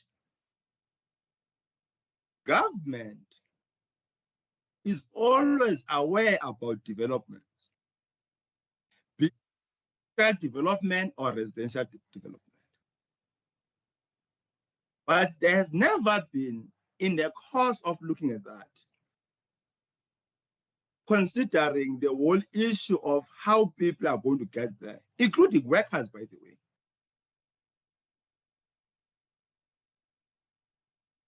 Now, maybe the department through the committee chair, maybe we should advise and insist on this one. And I don't think we're the first one to insist on it, to talk about it. That there must be provision of operating licenses for emergency or temporary operating license in the event of new development.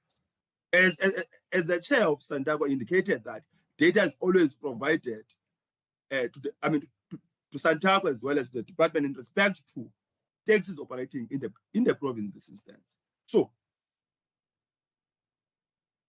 it will also help to address the issue of, in the event a bus or a train has a breakdown somewhere, and that the taxi van must intervene. I think the SG made this point, and that taxi industry will be made to go and collect those people and take them to their destination. So, and the law enforcement will insist to arresting them, impounding them, or fining them. I think there has to be a discussion. Actually, and I don't know why this has not taken place, though the lady from the department claims that they've been discussing the operating license. Those discussions, I think Santaco must develop a document, tell us what could constitute ideal operating license criteria that they think they mitigate the present challenges. I think we do need that. And that will help us for today and the near future as a basis to mitigate any potential conflict and delays thereof. Another issue, Chair, related to, Santaco makes a point to say, look, the industry conflict resolution. And the speaker from the department, in a way, I'm not sure whether I hear they are correct, suggested that there is in existence. I think there has to be coherence on this question. Is there industry conflict resolution? And what's the role of government? And the industry makes a call to say, there has to be an intervention even at a level of provision of logistics. And that is not just that there is an incident in Bito, please go and resolve it. And that the department is involved, including resources. So that call is made. And I think it must be clearly defined. The role of the taxi bosses as well as the role of the department. But what about the peace accord in this instance? What about the peace accord in this instance? So the two for me are interrelated. And what should be the consequences to those who may be found to be deviating from the peace accord? And those responsible for community resolution will, of course, take this further.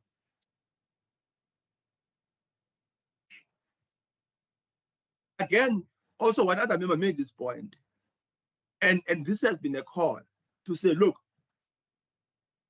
and the department must take us through in respect to its plan, comprehensive plans for the short term and the long term, for the transport industry as a whole, and the taxi industry in particular. What are your plans? Even your plans on infrastructure. Your plans on infrastructure. If you go to Cape Town, taxi rank as well as Belleville, you find taxis being parked elsewhere. Because why?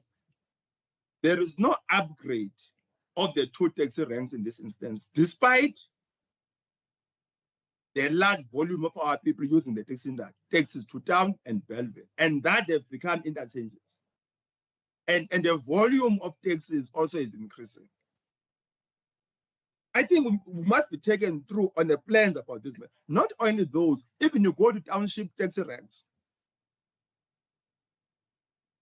I haven't seen an upgrade of old taxi ranks, including a building of new taxi ranks, and that when they are designed appreciating that in the near future, there will indeed be a rise in respect to a number of taxis or commuters. Remember, sorry, just to disturb you. How many points left now? Because they still have to respond. Yes, okay, Chair. Given your intervention, in time, as a parting shot, I want to insist that indeed a short-term and long-term plan for the transport as a whole and the taxi that is important. And lastly, and given the consideration of the economy in the metro, absence of the city of Cape Town in this meeting was quite problematic because there are issues, when you listen carefully, which perhaps reside on the competence of the city of Cape Town, or the city of Cape Town was supposed to to respond to, as a basis to ensure that post this meeting, there are no conflicts between the taxi industry as well as the city of Cape Town in this instance, of whatever kind, and that there is a move in respect to the execution of the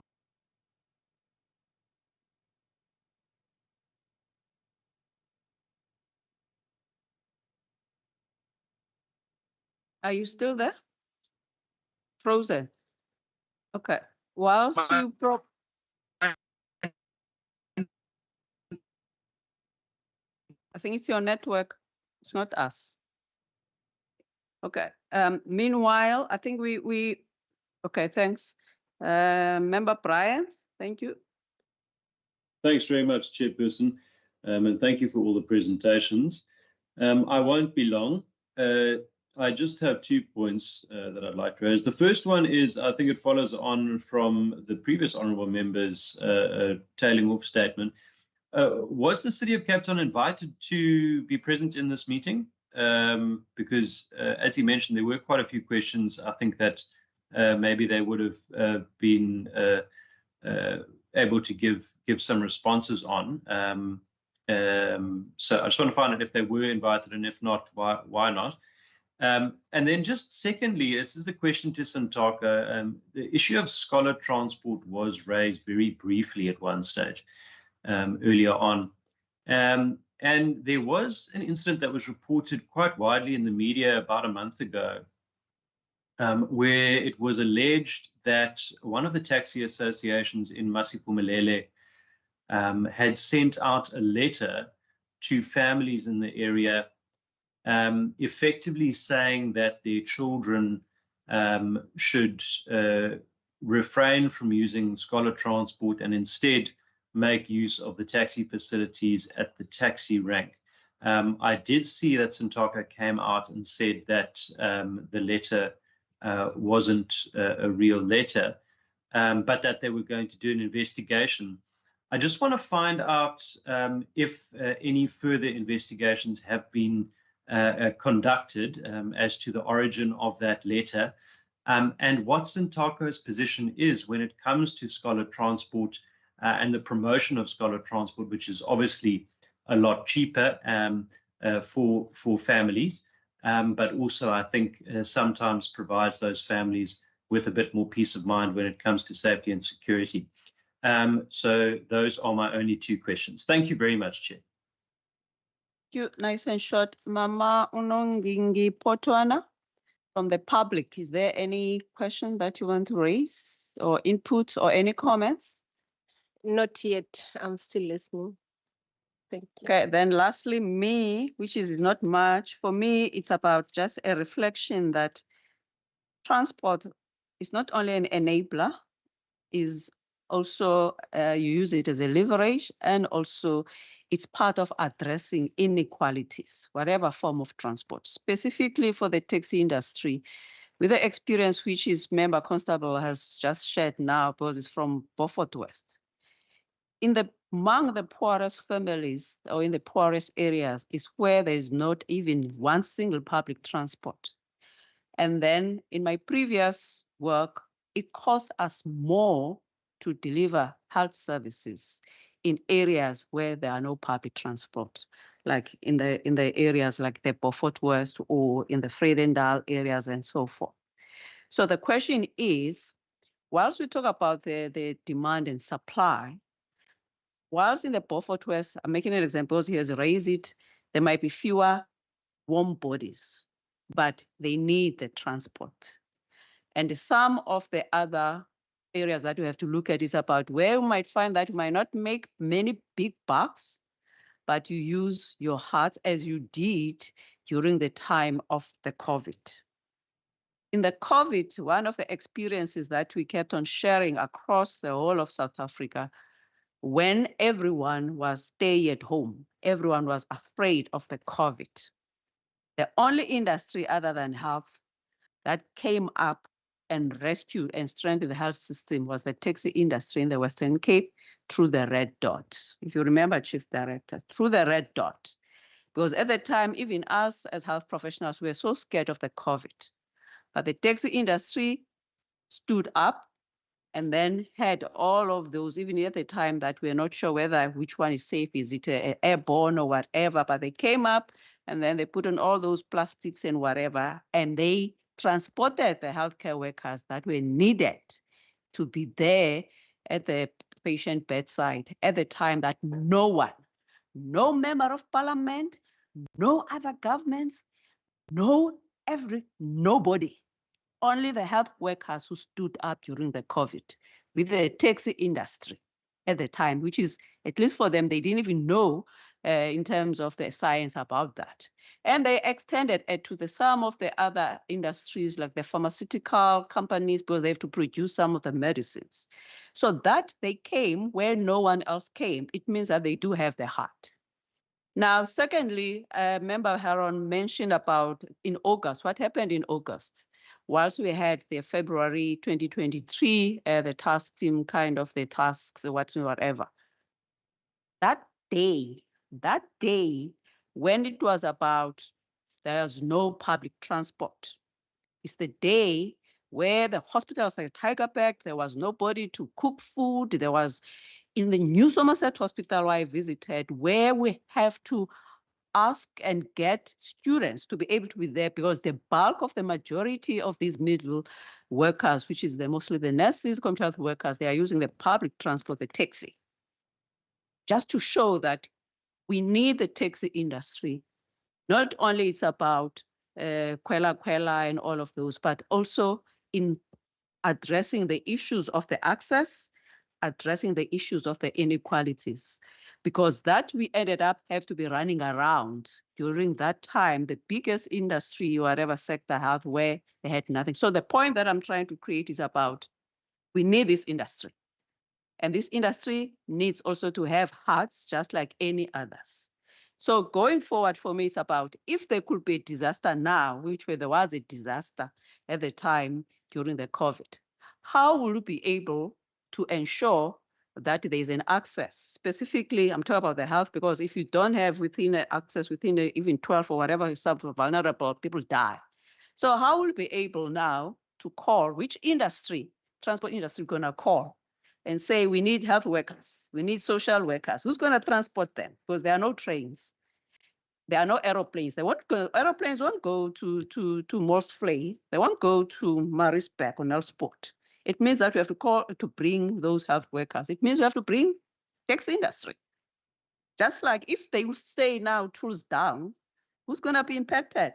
You won't get the cookers. You won't get the community health workers. You won't get anyone to go to access these 420 plus of the hotspots, the health spots where we have to have access. So my point that I'm trying to make is about, we need the taxi industry. Therefore, it has to work. Because for me, I'm thinking of Auntie Sarah, who's somewhere there. So I'm speaking on behalf of Auntie Sarah, and I've experienced that. So we need all of those. Now, going forward, Minister, you have priorities that you shared here. Within those priorities, how would you be able, because you don't have to name them, the priority that talks specifically on the taxi industry, how would you be able, whether to tweak it, which is you don't even have to share it now, but to think about it, to tweak it that it responds to what this House is highlighting, including what I've just mentioned, that don't only think about a taxi as a form of transportation, but it's a taxi as a form of the human rights issue, as an enabler, also in regard to boosting the business and all of those. But most important, it's about the issue of integration with all others, because they might not be able to go to Mossvlei, but probably they could be able to dial whatever they need most so that there is a transport for the Auntie Sarah around that. So it is 11:05. We have to take like a 10 minutes break, stretch break, whilst the department and also the Centaco might be thinking of also saying something. So when we come back, it's going to be the department just to respond to the questions from the members. And then it's going to be the Centaco.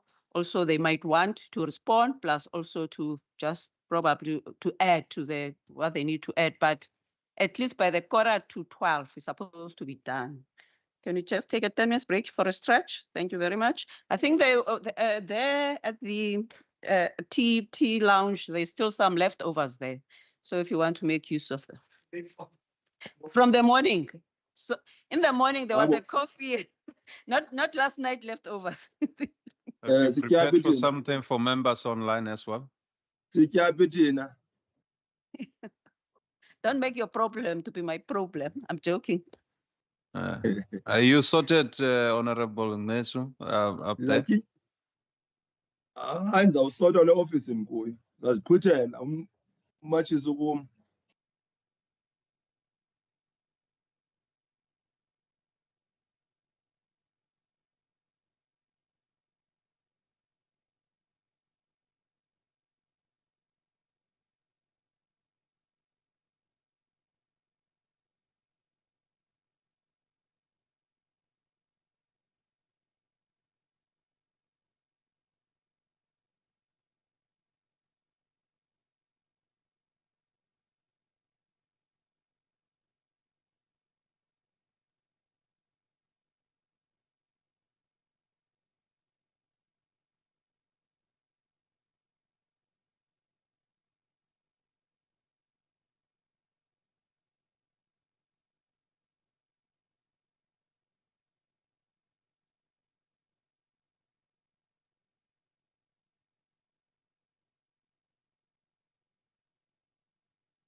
welcome back. I know that we don't have much time, but I think we must provide the opportunity for the department to respond. Thank you very much.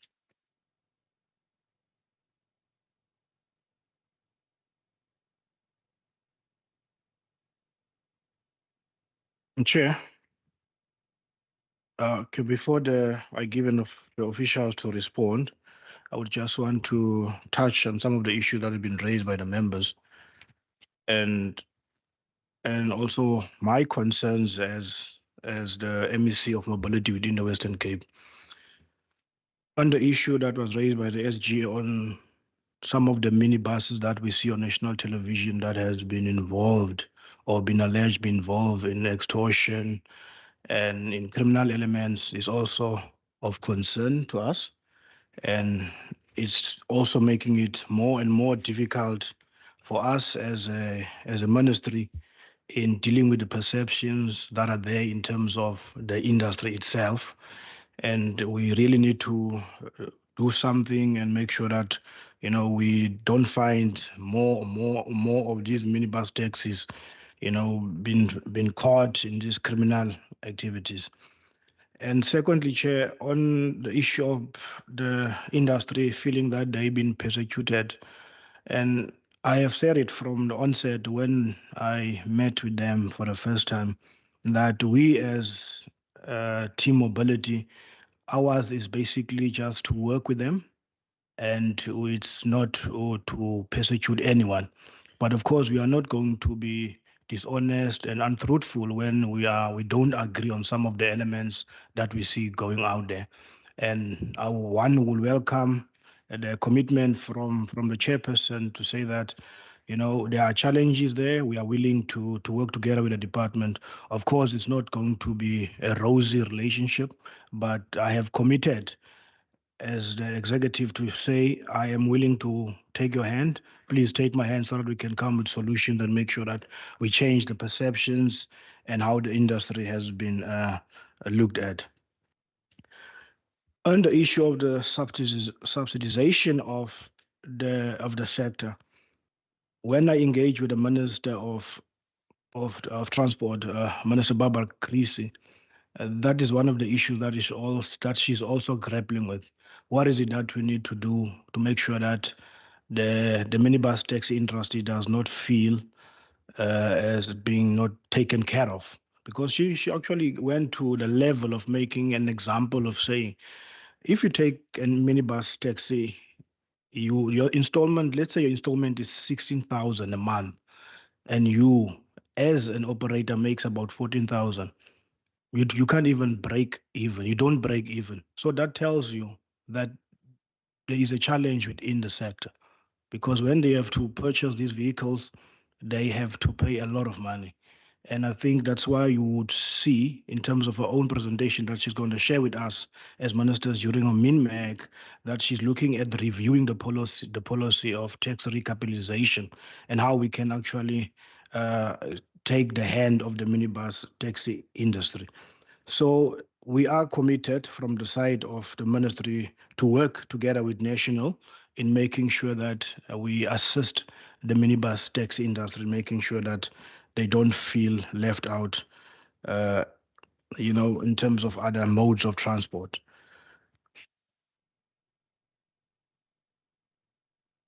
And the concern that was raised by Member Heron in terms of the blue dot and also by you, Chair, in terms of the red dot. I was a member of the Standing Committee on Mobility, and then I asked the same question to my predecessor in terms of Shaila Smart and other initiatives within the department. That initiatives are taken by the department which are great, but at the end of the day, they end up dying. And that's what I've said to the department, that whenever we would want to introduce a pilot or help to the industry, that it should not be the same thing that is going to go the same route as the blue dot. So I am committing to say that I will never bring something to the industry that is not going to be sustainable. If I know it's not going to be sustainable, because I'll be putting my own integrity at stake by, selling, giving someone a suite and then taking it away as well. So we are going to that route of making sure that whatever we want to bring that is a solution, we are going to be bringing something that is going to be sustainable and that is something that can be supported. And also, Chair, in terms of what member Masipa has been saying in terms of the ring fence, talking about the levy.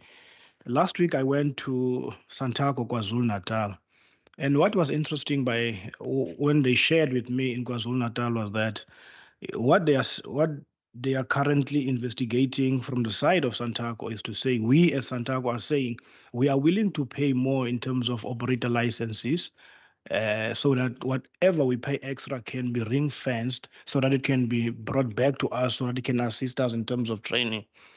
So there are great initiatives that are happening in terms of Santaco, KwaZulu-Natal, that I think we as the Western Cape can actually tap on to make sure that, the industry is not just begging, but the industry is also seen as producing or proposing solutions in how we can, deal with some of the issues that the industry is confronted with. So, Chair, we are going to be working together very well with KwaZulu-Natal in making sure that we work together from the side of the Western Cape. Also, in terms of law enforcement from the side of the department, there was an initiative also shared with me in terms of KwaZulu-Natal, how they deal with illegal operators. But I also feel at this stage, Chair, we are more reactionary as a department instead of being proactive, because whenever there's conflict, we would want to send Santaco and then we will step back, or we want to send mediators. But we need to come to a level where we say, if we are a legal operator, this is how we are going to deal with you. There must be a standing, operation procedure within our province, together with Santaco, say, this is how we are going to deal with all these illegal operators, because they are causing more harm, than good, and we need to stop it. And I think there are a lot of initiatives that that has been shared with us as a department from the side of KwaZulu-Natal. And I think when I speak with the provincial chairperson from the side of Santaco, that we will agree and say, okay, what is it that we can actually implement from the side of the Western Cape, and make sure that we go forward. And all the other comments in terms of suggestions that were given by the members, and also in terms of the minibus taxi, task team, I think what is important, we need to understand that it was established because there was a crisis in the metro, as much as it does not speak a lot about what is happening in Beaufort West. But currently, what we are currently busy with, a PLTF, Provincial Land Transport Framework, because I'm also saying to the department, currently, when you talk about mobility within our province, we don't know how do we see mobility within our province for the next 20 to 25 years. And that is something that is not there. So we are engaging in that process to actually come to you at one stage and say, this is our plan in terms of mobility, because mobility does not just talk about the minibus taxi industry. It talks about your cyclists, it talks about aviation, it talks about a lot of elements within the space of mobility. But the minibus taxi industry is one of the biggest players within the space of mobility. And how do we integrate, people from Beaufort West, from Grabo, especially, access. We're talking about the issues of access. So that is a process that we as a department are currently engaging on. And I think, Chair, I will give over to the department to answer some of the questions. Thank you very much.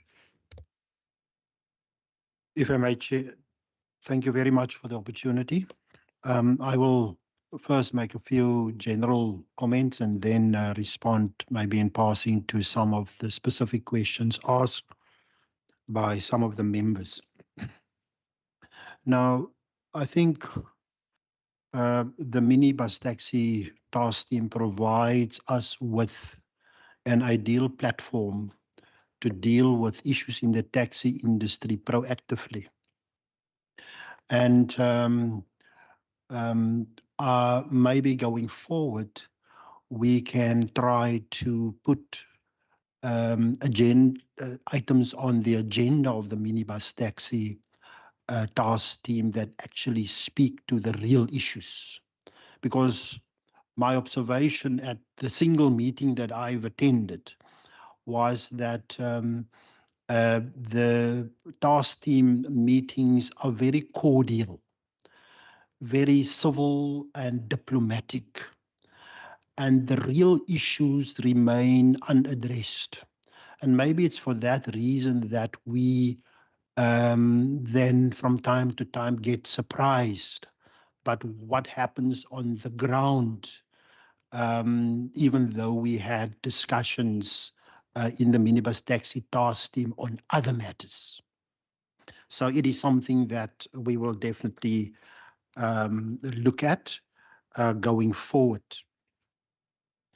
Now, one of the members asked a question as to why the city was not invited to this meeting, because many of the issues raised here are actually not provincial matters, but rather city, local government or planning authority matters.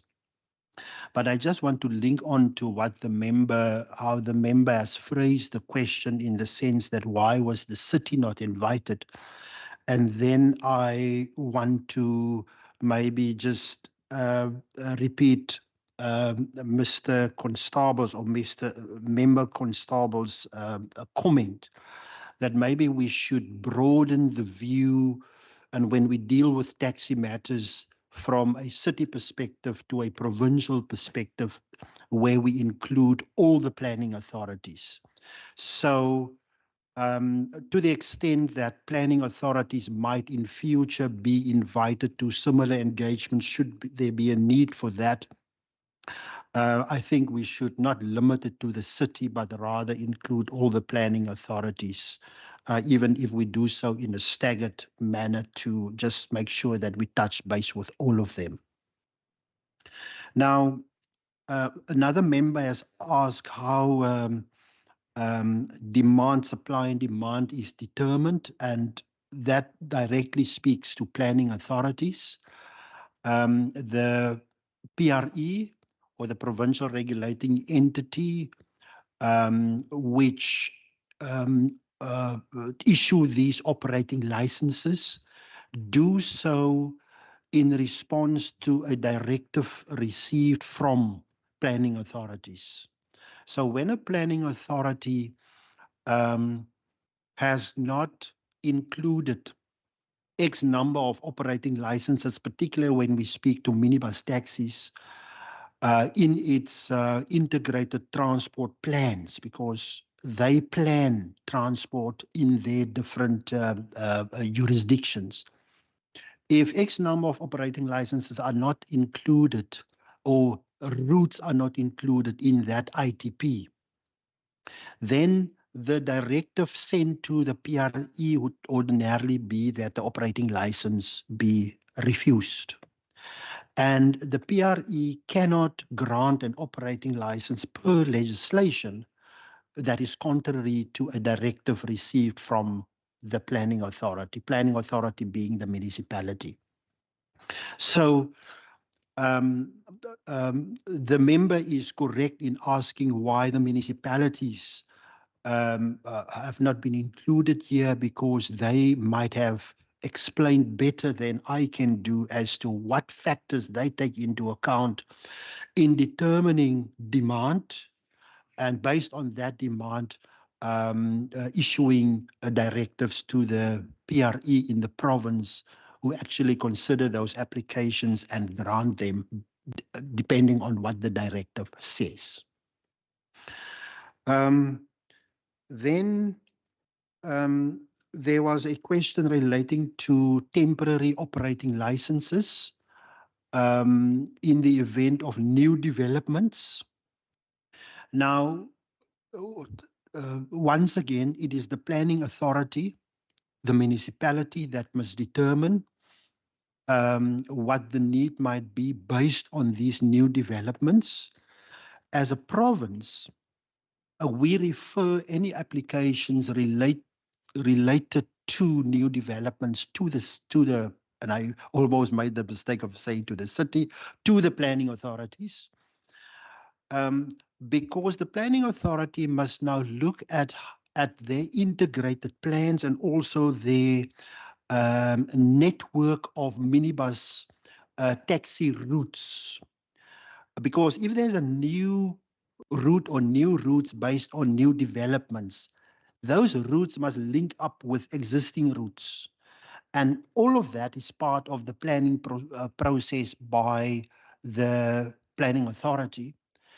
And then once the planning authority is in agreement with these new routes and the manner in which is to be integrated in existing network of routes, then from the province's side, we will then allocate route numbers to those approved routes.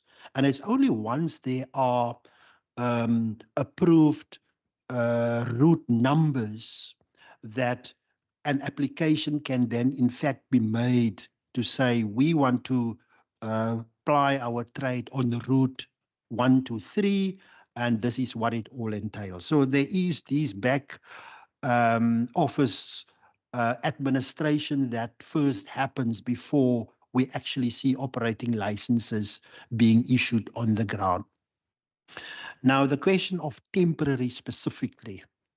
So I've actually, let me just check before I give incorrect information, I've just asked one of the officials that work with this specifically, what is the situation in respect of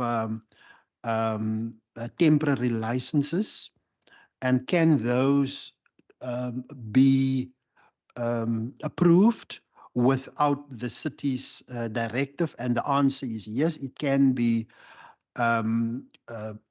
issued without the city's directive, but the technical, let's say, issue with the PRE just going on its own and issuing these operating licenses is that, as I explained, those routes must first be linked to the existing network of routes and be allocated a route number. So even though the planning authority does not need to give a directive in respect of temporary licenses, we still need the cooperation and buy-in from the planning authority in order to issue those temps for new developments. Now, Santaco makes a valid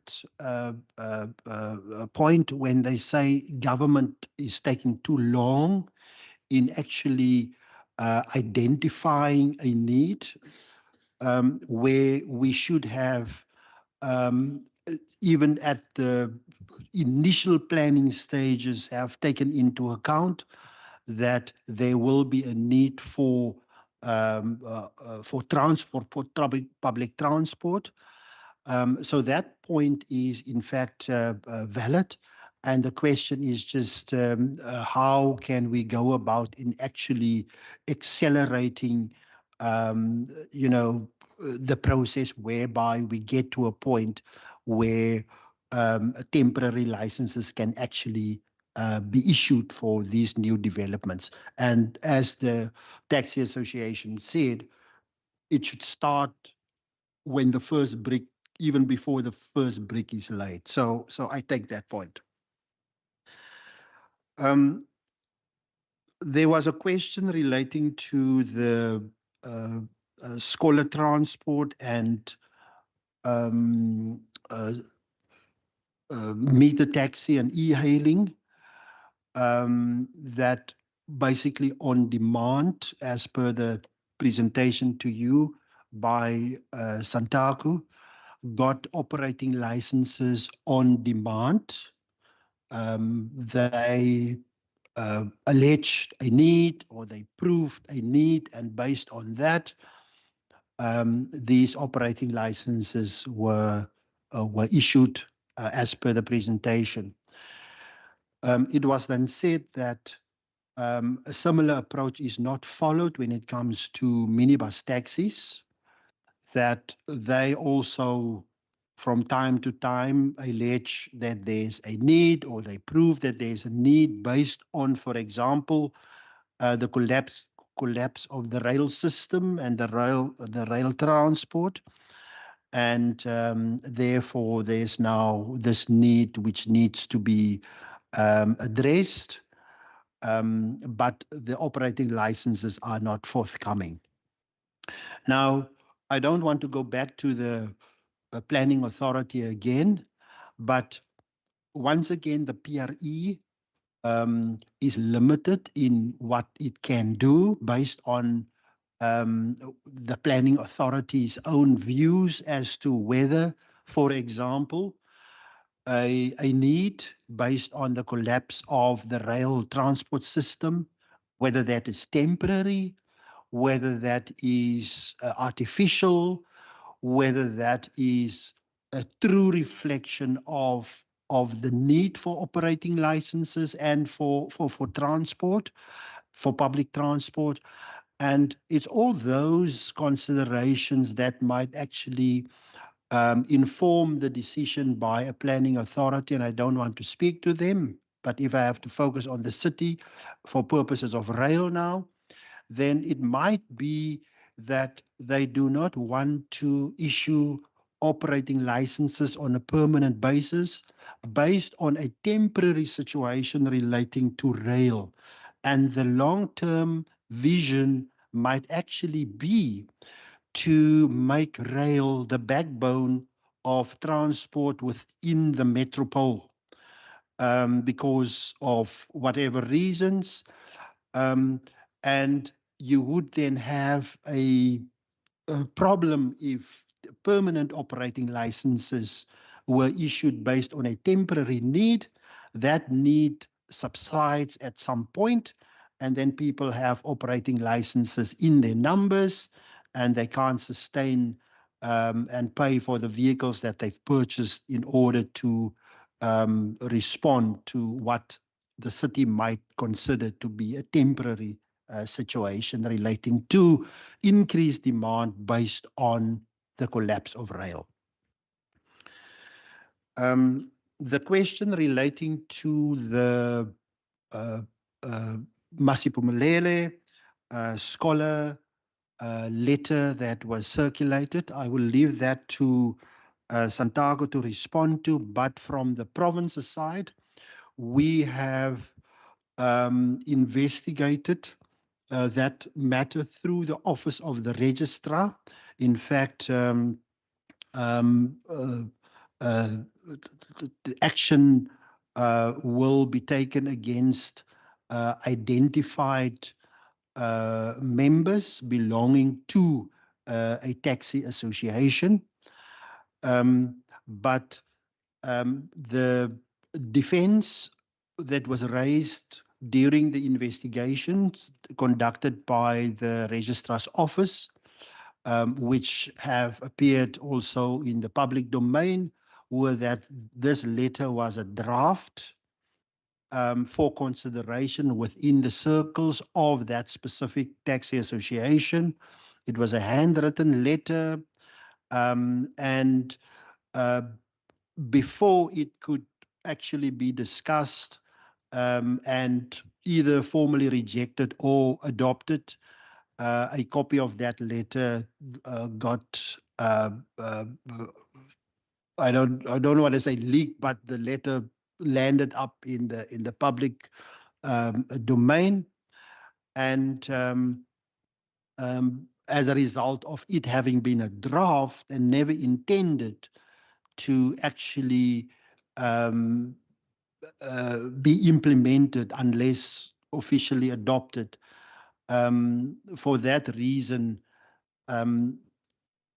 the taxi associations actually, let's say, they distance themselves from that letter that was sent out on a letterhead of a particular mother body. So, but I will leave the taxi association to actually respond to that. Thank you, colleagues. We wanted to add something because we wanted them also to respond to some other issues. Just to acknowledge that the minister has got a min-mac, so he has to leave, but the department is still here. So if probably they also just want to add some other stuff, and then the other things we have to put them in writing to the department, then they probably could answer because we don't have much time left. So if probably the tax industry also wants to, because there were some other questions that were asked, or also if they want to have to add something first before we come back to you probably.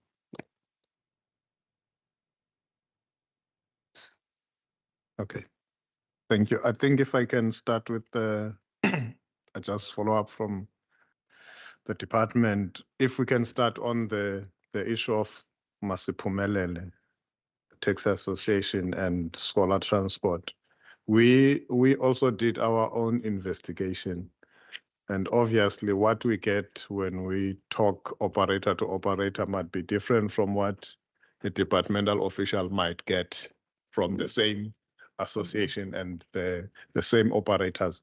Our investigation, what it revealed was that first, there is always tensions between private scholar transport providers and taxi associations, across the province. In fact, we've learned that it's the same in other provinces as well, where there are tensions, and Santaco, in fact, resolved as one of the Lekgotla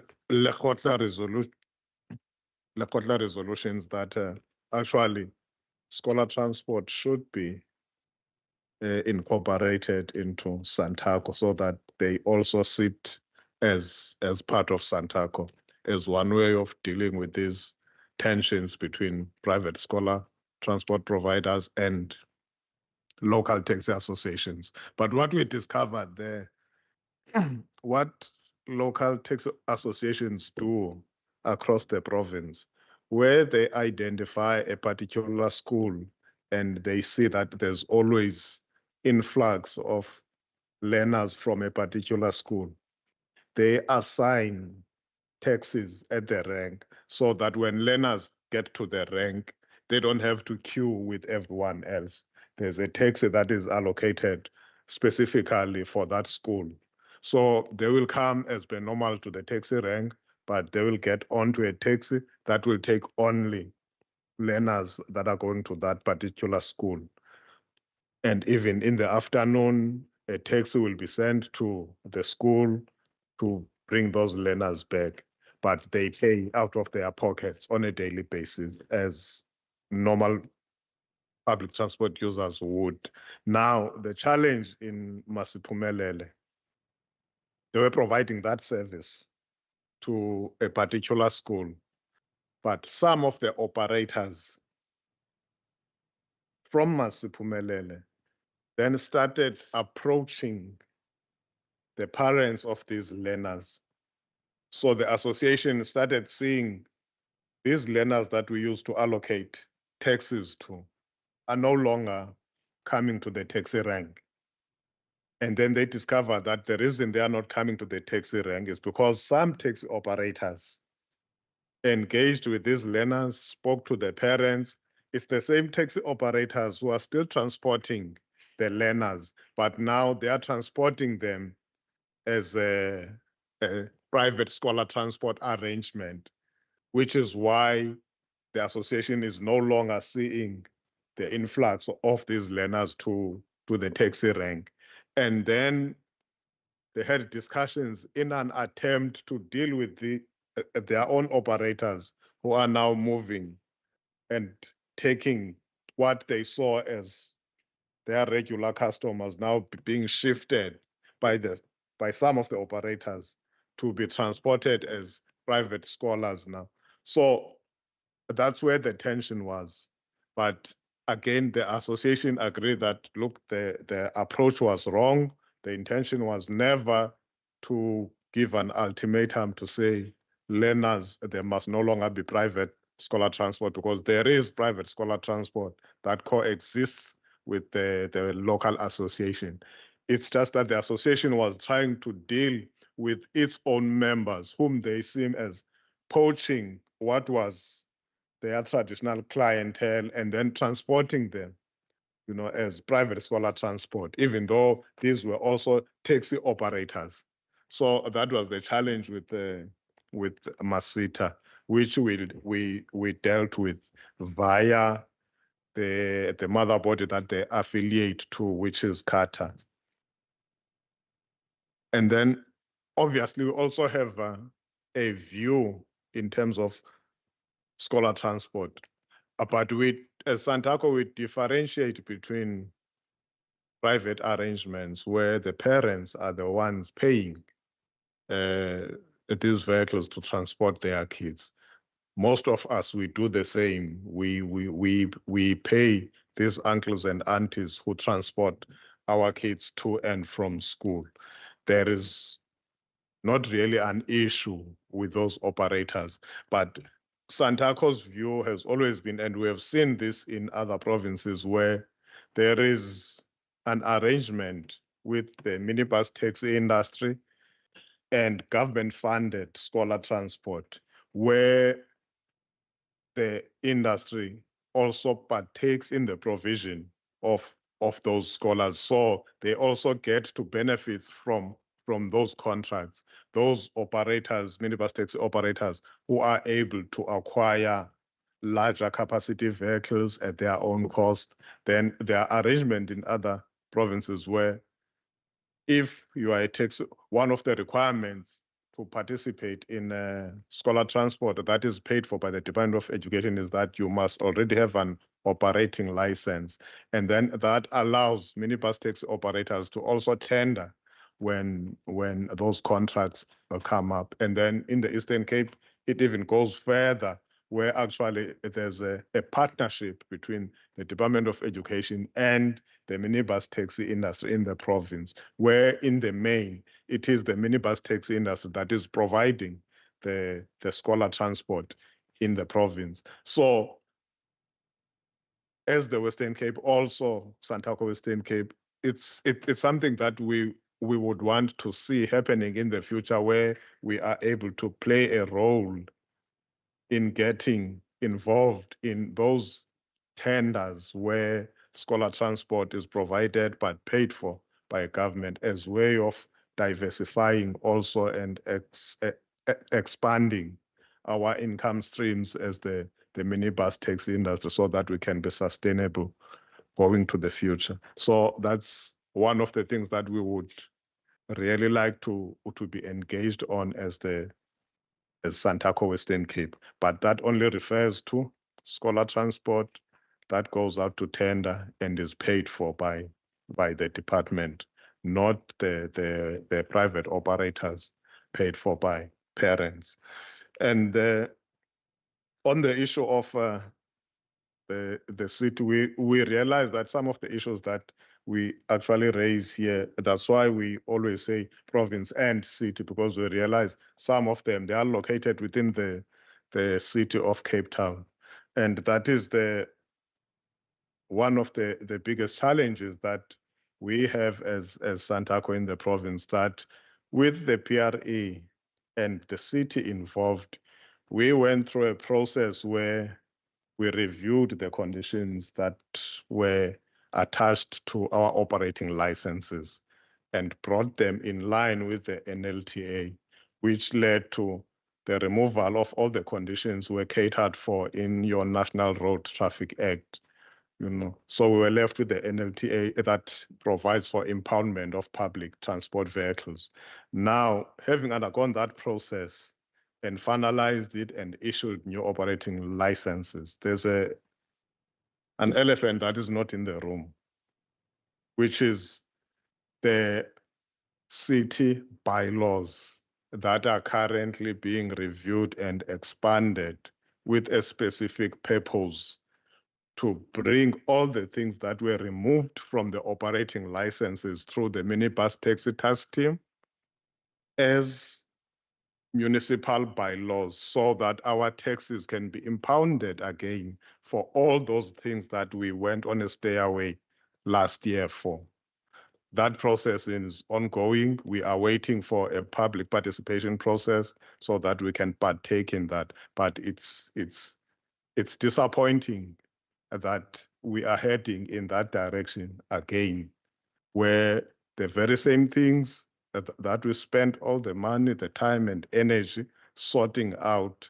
Now there's a clear intention from a sphere of government to say, let's find a way to circumvent this national legislation so that we can still continue to impound for all these things that were removed as conditions on our operating licenses using the municipal bylaws. So it's something that is going to flare up.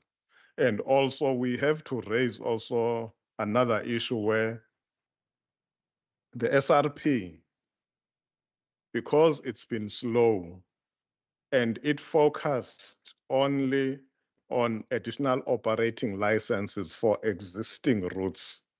And now this also included cleaning up the operating licenses in a particular association so that operating licenses that were inactive, the operators are no longer there, then they can be given back to the association so that those are given to existing members. But the SRP has not touched on new routes that have come up since the collapse of Metro Rail. And even before that, I mean, as time goes, there are always new developments, new areas and new routes that come up, you know. But that process now to legalize these new routes, it hasn't happened except for Bracken Gate, which we all know took us 8 years. And what we have seen now in this period, we have seen again an increase in impoundments for off-route of our vehicles. For example, the statistics that we have for July, in July alone, 1,343 vehicles were impounded. 970 of those have no operating licenses. 583, it's because they are operating contrary, meaning they are operating on a route that they are not supposed to operate on. So these are still of the challenges that we had hoped the SRP process would have addressed by now, so that we could see exactly where we stand in terms of operating licenses versus demand. And again, as the industry, we still do not understand the model that is used to arrive at a supply and demand. We do not understand the methodology that is used by the city when it does its surveys. All that we know is that surveys must be done, and then those surveys will tell us whether we need more operating licenses or a route is oversaturated.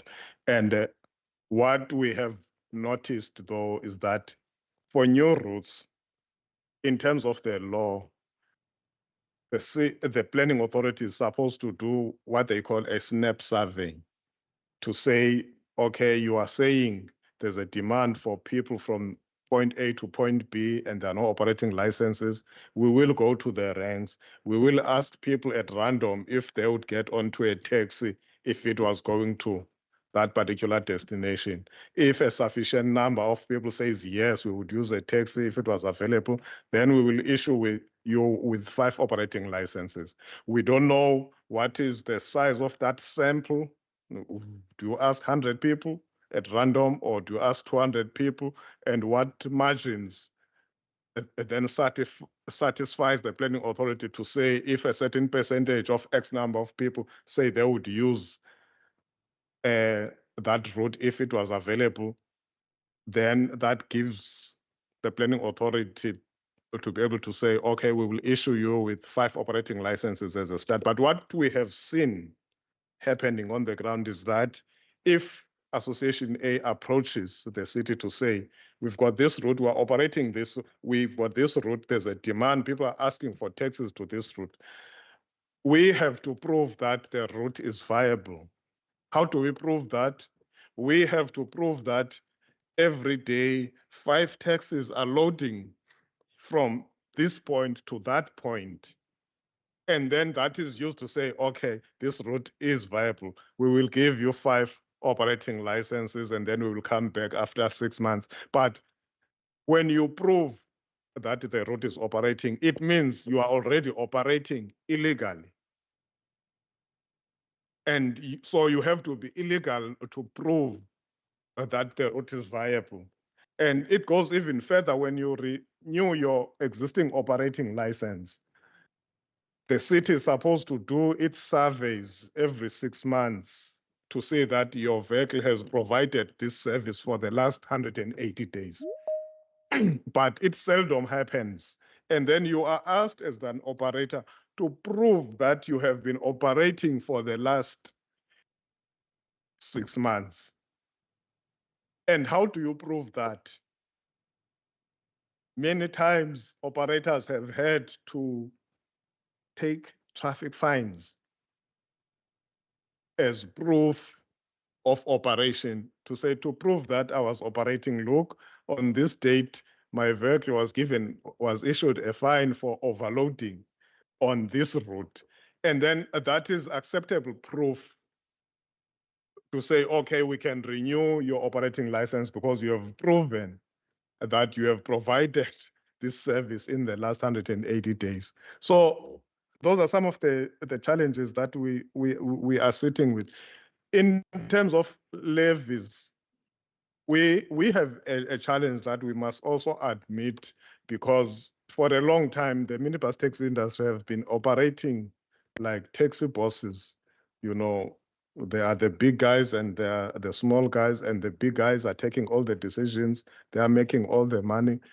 The same has happened even within the leadership at association level, at regional level, and even at provincial level, where members see the leaders as just people who are there to serve their own interests. So there hasn't been really, members on the ground have always been skeptical when, whether it's the association or the region or the province, asks for subscription fees, because nothing has come from the leaders to the members. It's always been an upstream thing that we pay these monies to the associations and then they pay to the regions and the province, but we never see anything.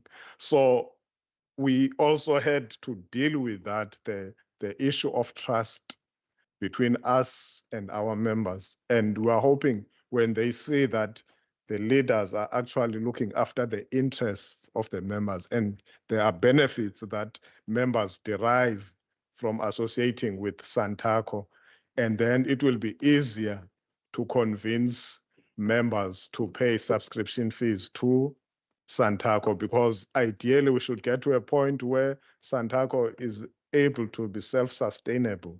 We don't have to rely on government funding even to run our offices.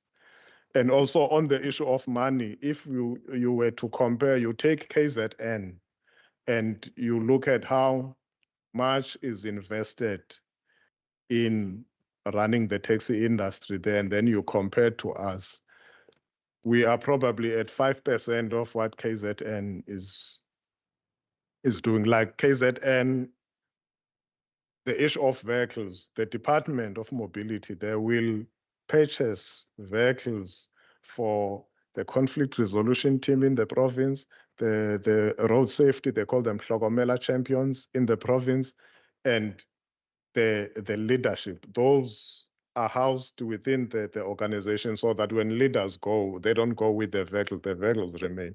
But the leadership and the industry there is empowered with the tools to be able to do what it is supposed to do. And yet, when you come to us, at the very most, what comes to Santaco is basically our stipends for attending meetings, and that's it. And then the additional support will be in the form of, when we have to do trainings and things like that, then consultants will be contracted to assist us, which has helped a lot. I mean, when we started Red Dot, Blue Dot, this is how we were able to form our companies, the provincial company as well as the 8 regional companies. And then that's how we've also been able to ensure that those companies remain compliant in terms of the governance and financial management and things like that. Chair, to disturb you, can I give you just the last 5 minutes, in the last 5 minutes, if you could be able to get an opportunity to advise this committee in terms of what could be the priorities that we can take it upon ourselves, because we hear the industry still, not only the taxi industry, but the whole thing of the mobility and all of those, specifically on the minibus industry. What is it that out of this, to all what you have said, committee, will you please prioritize ABC, because we are the ones who are supposed to make the not only this department, but generally we're supposed to be representing the needs of the people, the citizens, on what is supposed to happen. I know it can take us long, but we're already over time. But this is the opportunity. What is it that this committee should do in regard to what we have already indicated? Because we only have got 5 minutes. I'm sorry to cut you short. I know that we could, but the issues about other members, they've got other committees. We don't want a situation where when people leave. Yeah. And then after that, we as a committee, we're supposed also to do some of the summary in terms of the report. We want to take those resolutions to be part of what we want to do, so that when there is a part B or C and all of those, that's when now you're able to you get a tangible report. Thank you very much. Can I just add one? I think taking into account that we are legislatures, so we are more for bills, for legislations. So the things that we can assist is from a legislation point of view. But one of the issues that I want you to really seriously consider is climate change. Because as far as the problem of capacity of accommodating more taxi is actually a need for, demand supply, to address the demand and supply. But we have got a real challenge of climate change. How do we then, solve that problem, with your assistance? Okay, thank you. Well, I think the priorities for us, what we would ask this House to help us with in terms of legislation and regulations, that challenge of having to operate illegally because government has failed to plan properly. The issue of temporal operating licenses or limited or operating licenses with a limited validity period, so that we don't find our operators being subjected to impoundments when they are providing a service that both the city and the province already accepts that we must provide operating licenses in a particular route, but we are still undergoing that process. But the operators don't have the luxury of waiting for a process that will take 5 years or even 3 years, because there are people who must be transported today, and the taxi must take those people to work today, not in the next 6 months when every T has been crossed and every I has been dotted. If we could have that arrangement made legally, there was a concept that was called be legal in the past, where it was a way of trying to ensure that operating licenses are issued. It was also a temporal measure. So that's one of the critical things that we would need assistance with as the minibus taxi industry.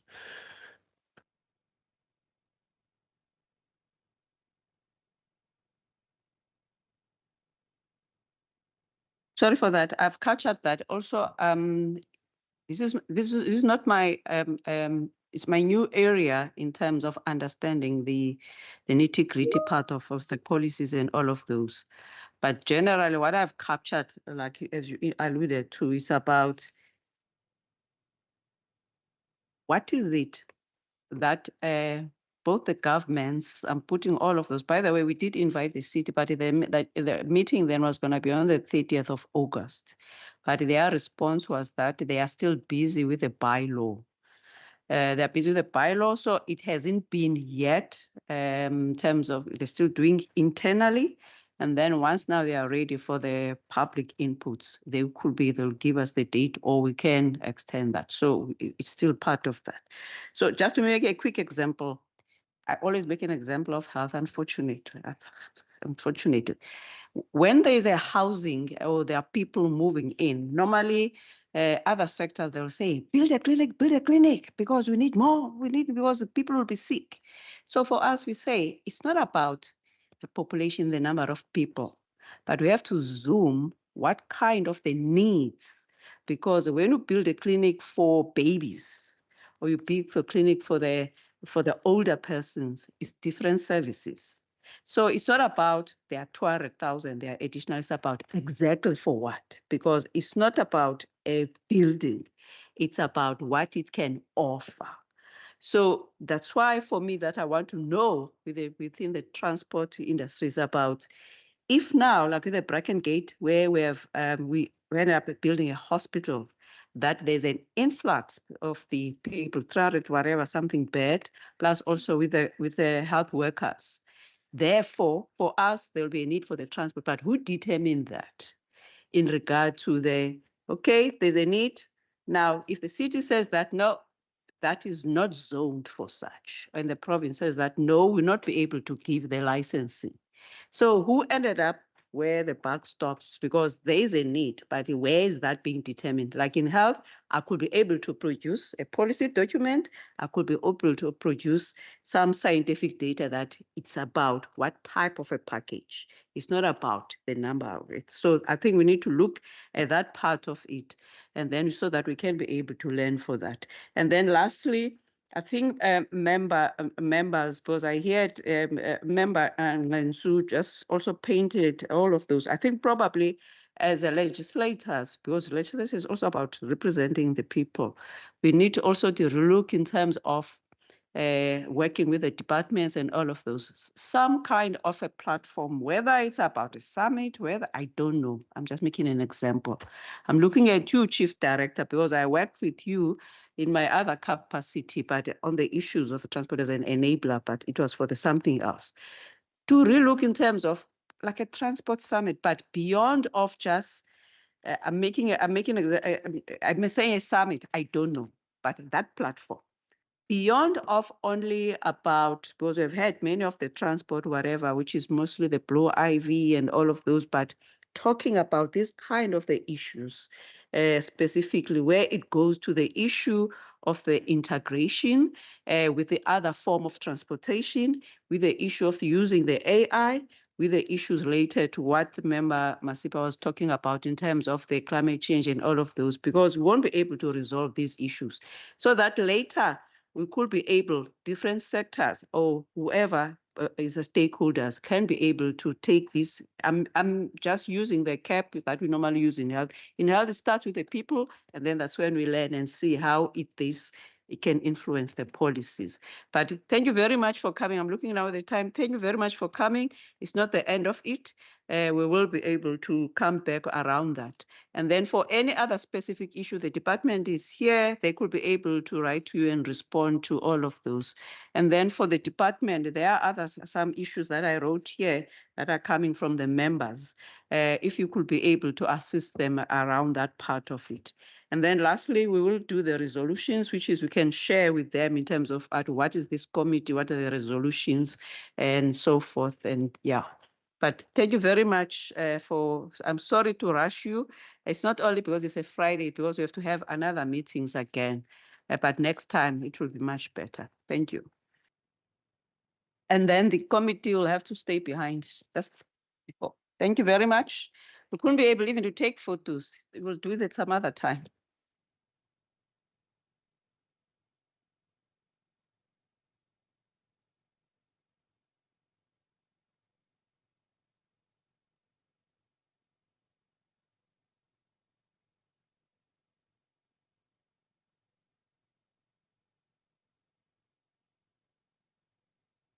Sorry. The other thing is about, I forgot it, because it's a Friday. You know that it's Heritage. Besides that, it's Heritage Month in Western Cape. Our strength is the people. So on a Friday, it's mostly this time. It's also for religious purposes. So that's why we have to quick finish before 12:28. It's supposed to be done.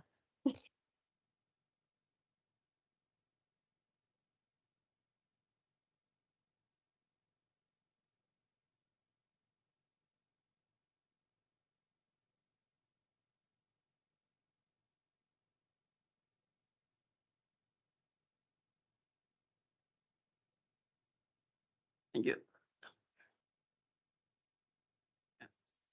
So the members.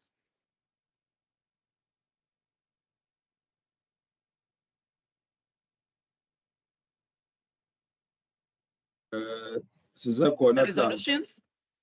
Sorry?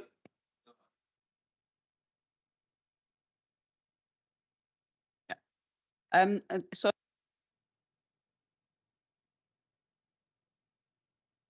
we don't have much time. Some of us have to pray now. That's Western Cape, it's us. Now, that's why I said 12:28. At least it needs to be done by then. Thank you very much. So any resolutions or recommendations that we need to adopt for the further actions? One of those, as I think it was highlighted, that firstly the department, in regard to the task team, they need to have the time-bound timelines, the time frames in terms of the actions, because it came up that part of what they were presenting is about some of these happened, like the issue of the taxi strike. It happened 6 months later when already there was this kind of the task team. So we're asking the department that their implementation plan for this task team must also have timelines. Is that correct? Any other? Sorry, Chair, I'm assuming my hand can't be seen because I had it up earlier as well. I think it might just be a problem with the system. But the point that I raised, I actually wanted to ask a follow-up question earlier on. In terms of what was mentioned when I asked about whether the City of Cape Town had been invited, and the official responded that we can't just invite the City of Cape Town, we have to invite the planning authority as well. And I was trying to establish who the planning authority was. But either way, I think it might be useful for us as a resolution to commit to at the next meeting of this sort, having the City of Cape Town present, because there were sort of allegations and things that were made, which they weren't obviously able to respond to. And I think it might be useful to have them present. Okay, got that. Okay, so number 2 is the virtual member Ngensu. Thank you very much, Prof. Sorry, it's gonna be member Ngensu and then member Leka, and then we come this side. Thank you very much, Prof. I want to agree with the latter speaker that indeed we need to summon the City of Cape Town, but also consider the following divisions or committees. 1, transport, planning, as well as safety. The one which is headed by JP.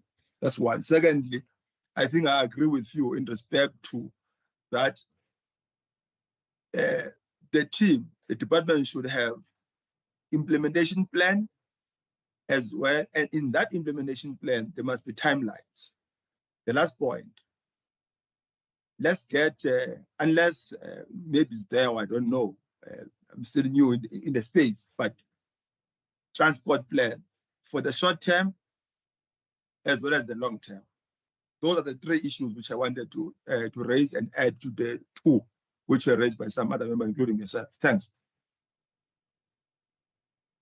Thank you, Member Leka. Thank you, Chair. Good afternoon, everyone. Chair, I don't know, maybe my contribution would be to be perhaps precise on the issue of the transport plan. I want to explore a possibility of probably having what they referred to as an opportunity or an enabler for some of the taxis to operate whilst they are waiting for their permits. I just wanted to be direct in terms of this transport plan, and maybe they can say if there were any implementation of this, what were the problems and what is the possibility of bringing it back while we want to ensure that there's compliance, because the concern would be compliance, but before there's compliance, there must be an enabler for that so that people can comply. Thank you, Chair.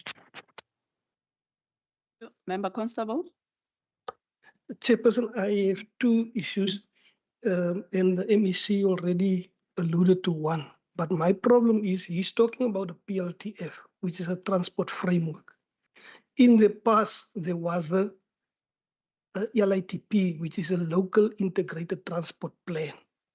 I want to know, and they must bring it to us, what is the difference between the two? Because in my terms at local government, not even the LITP was implemented, district level as well as local government level.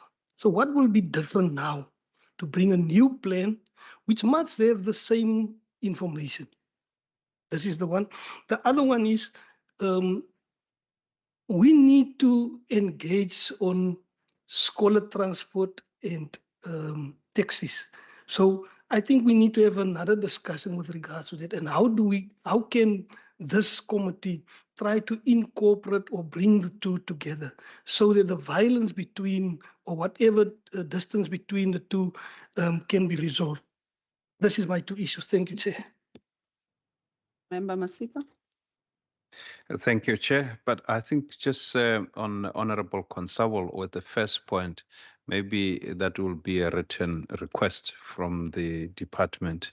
I hope that is what you want, to get a written response. So I think my point is that we did not really have enough time to do follow-up. But I think one of the reality that we are facing with regards to taxi industry is that the demand is increasing. The available infrastructure is under severe pressure. And I think, we are also faced with the climate change issues. I don't know how to phrase this as a resolution. That may be, a plan to reconfigure the taxi industry to actually use the available resources that we have got at the moment without really getting into this kind of conflict and violence that they often get into.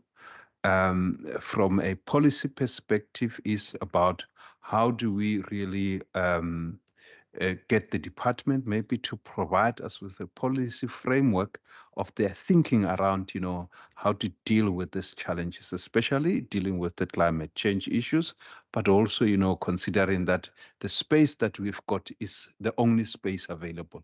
The road is the only space that we've got. The Belleville taxi rank is the only area that we've got. So I think that's one. The other issue is around this compliance. Honorable Lecker spoken about it, to say what is our resolution is that maybe the resolution should be that the department provide us with something in writing to say how are they going to deal with this kind of issues of saying that the people are still, the taxi industry is still waiting for permits. However, there's a demand for transportation. Maybe, department can provide us with something in writing. I hope my points are captured, but I do not know how to phrase this climate change issue, but I think it's a key issue that we definitely, there's a huge carbon emission on transportation, and I think the cabinet is dealing with climate change. This must be one of the things that is on their table. Thanks, Chair. Okay, all right, thank you. But my understanding is that what you are suggesting is that the department, even the departments, because the whole government has that, needs to share what is their plan on the carbon emission, specifically around the transportation, which includes the taxi. Because remember, also our cars, we do the same thing. So about that generally, not necessarily coming from the taxi. But thank you very much, members. I think I've lowered your hand. Oh, okay. You raise it again. Okay. Apologies. No, one last issue. It's not a new issue though, right? Just to try to be as specific as possible. That perhaps we also get transport plans per municipality, including details of new routes established annually. The breakdown, the modes of transport allocated permits to operator, those operators, so that we shift away from this, what may appear as over concentration of focus with City of Cape Town. Thanks, Chair. I got that. And also it doesn't have to be that they have to come here. Just making an example, if the we're doing an oversight visit in Viscus for something else, we can be able to ask the district plus also the municipality in the West Coast to be able to share. And if it's about the West, what is the winelands can be able to come, they could be able to come probably to, instead of just bringing people here. But thank you very much, members. We have captured that part of it. Can we now, the last one, to adopt the minutes? I hope that you have read the minutes of the 16th of the August. If anyone can propose, then other one second, and then we'll be done. The honorable,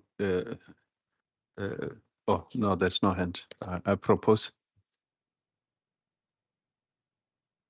Proposed by Member Masipa and then seconded by Member Constable. Thank you very much. I wish.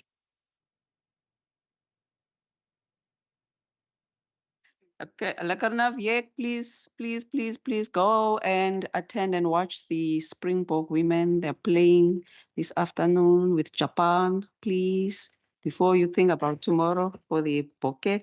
But everyone, all the best. And then the meeting is adjourned. Thank you very much.